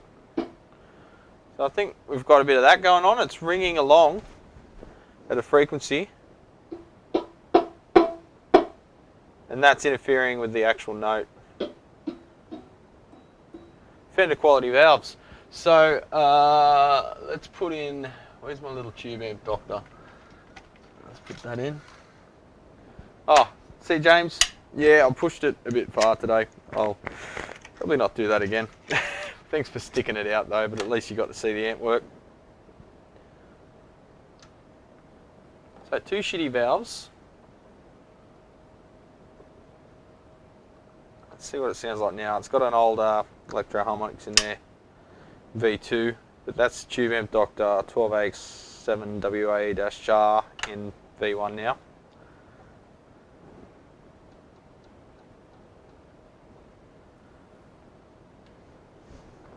Look at that. This is why I'm telling you to use tube amp doctor. That's the volume all the way, master all the way. So different. So that's when we say microphonic valves, that's the difference between, I've had some that bad from the factory. Let's take it out, it's going to pop. There we go. So listen to the difference in that. You can change them out while it's running, but I don't like doing that, it pops and it's gross. Hiss. Fluctuating noise. Hear that? It's super microphonic. Not only that, but it rings. Hear that?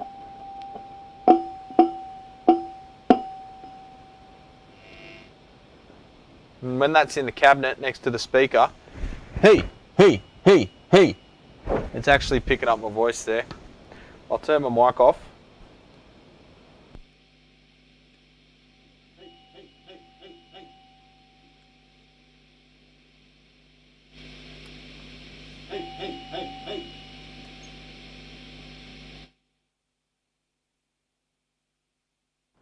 It's working like a bloody microphone, mate. So we'll get rid of that one. Stick the TAD in there, the Taddy's the quietest ones going around.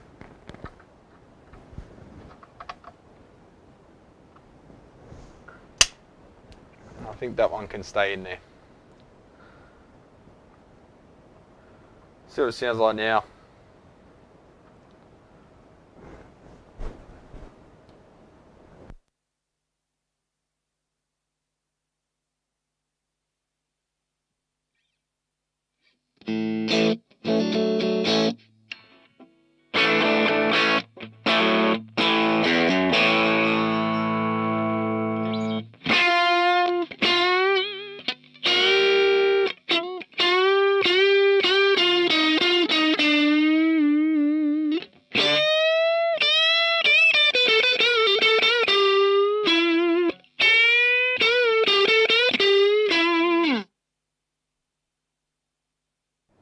So that weird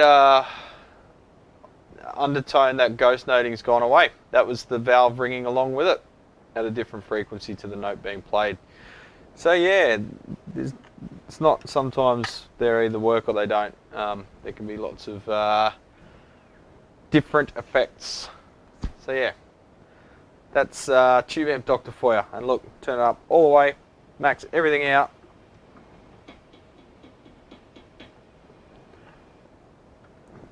Tiny little tap there, which is always going to be to some degree, but well, let's listen to that in drive now, because that sounded not great a second ago.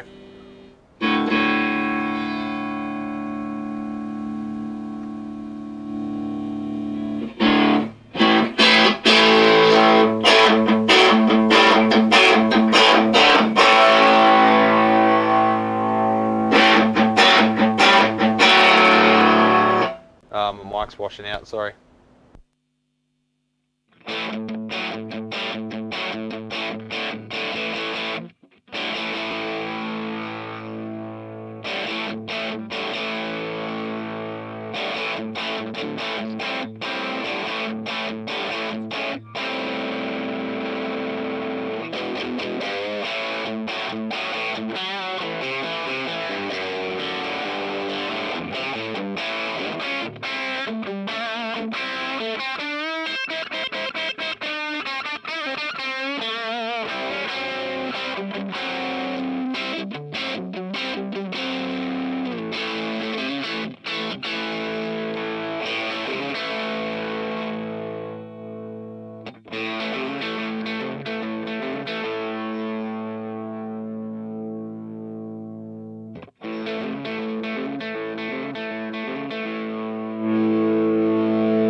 You there? Yep. Alright, champions, I'll leave it there. I've tortured you long enough. I'll put this one back together on Monday and stick it back on the shelf, knowing that I can stand behind it now, because it's got some percentage of Brad's Guitar Garage in there, not just Fender. So thanks for sticking with us today. I was a bit meandering, but hopefully I've got enough data to sit and do paperwork all Sunday. Yay! So I'll send some quotes, and then when those quotes get approved, I'll do some more like edited videos of these things, a bit more well thought out instead of this rambling crap. So take it easy, legends. Enjoy your weekend. You haven't even had it yet. We're halfway through it, so take it easy. Don't work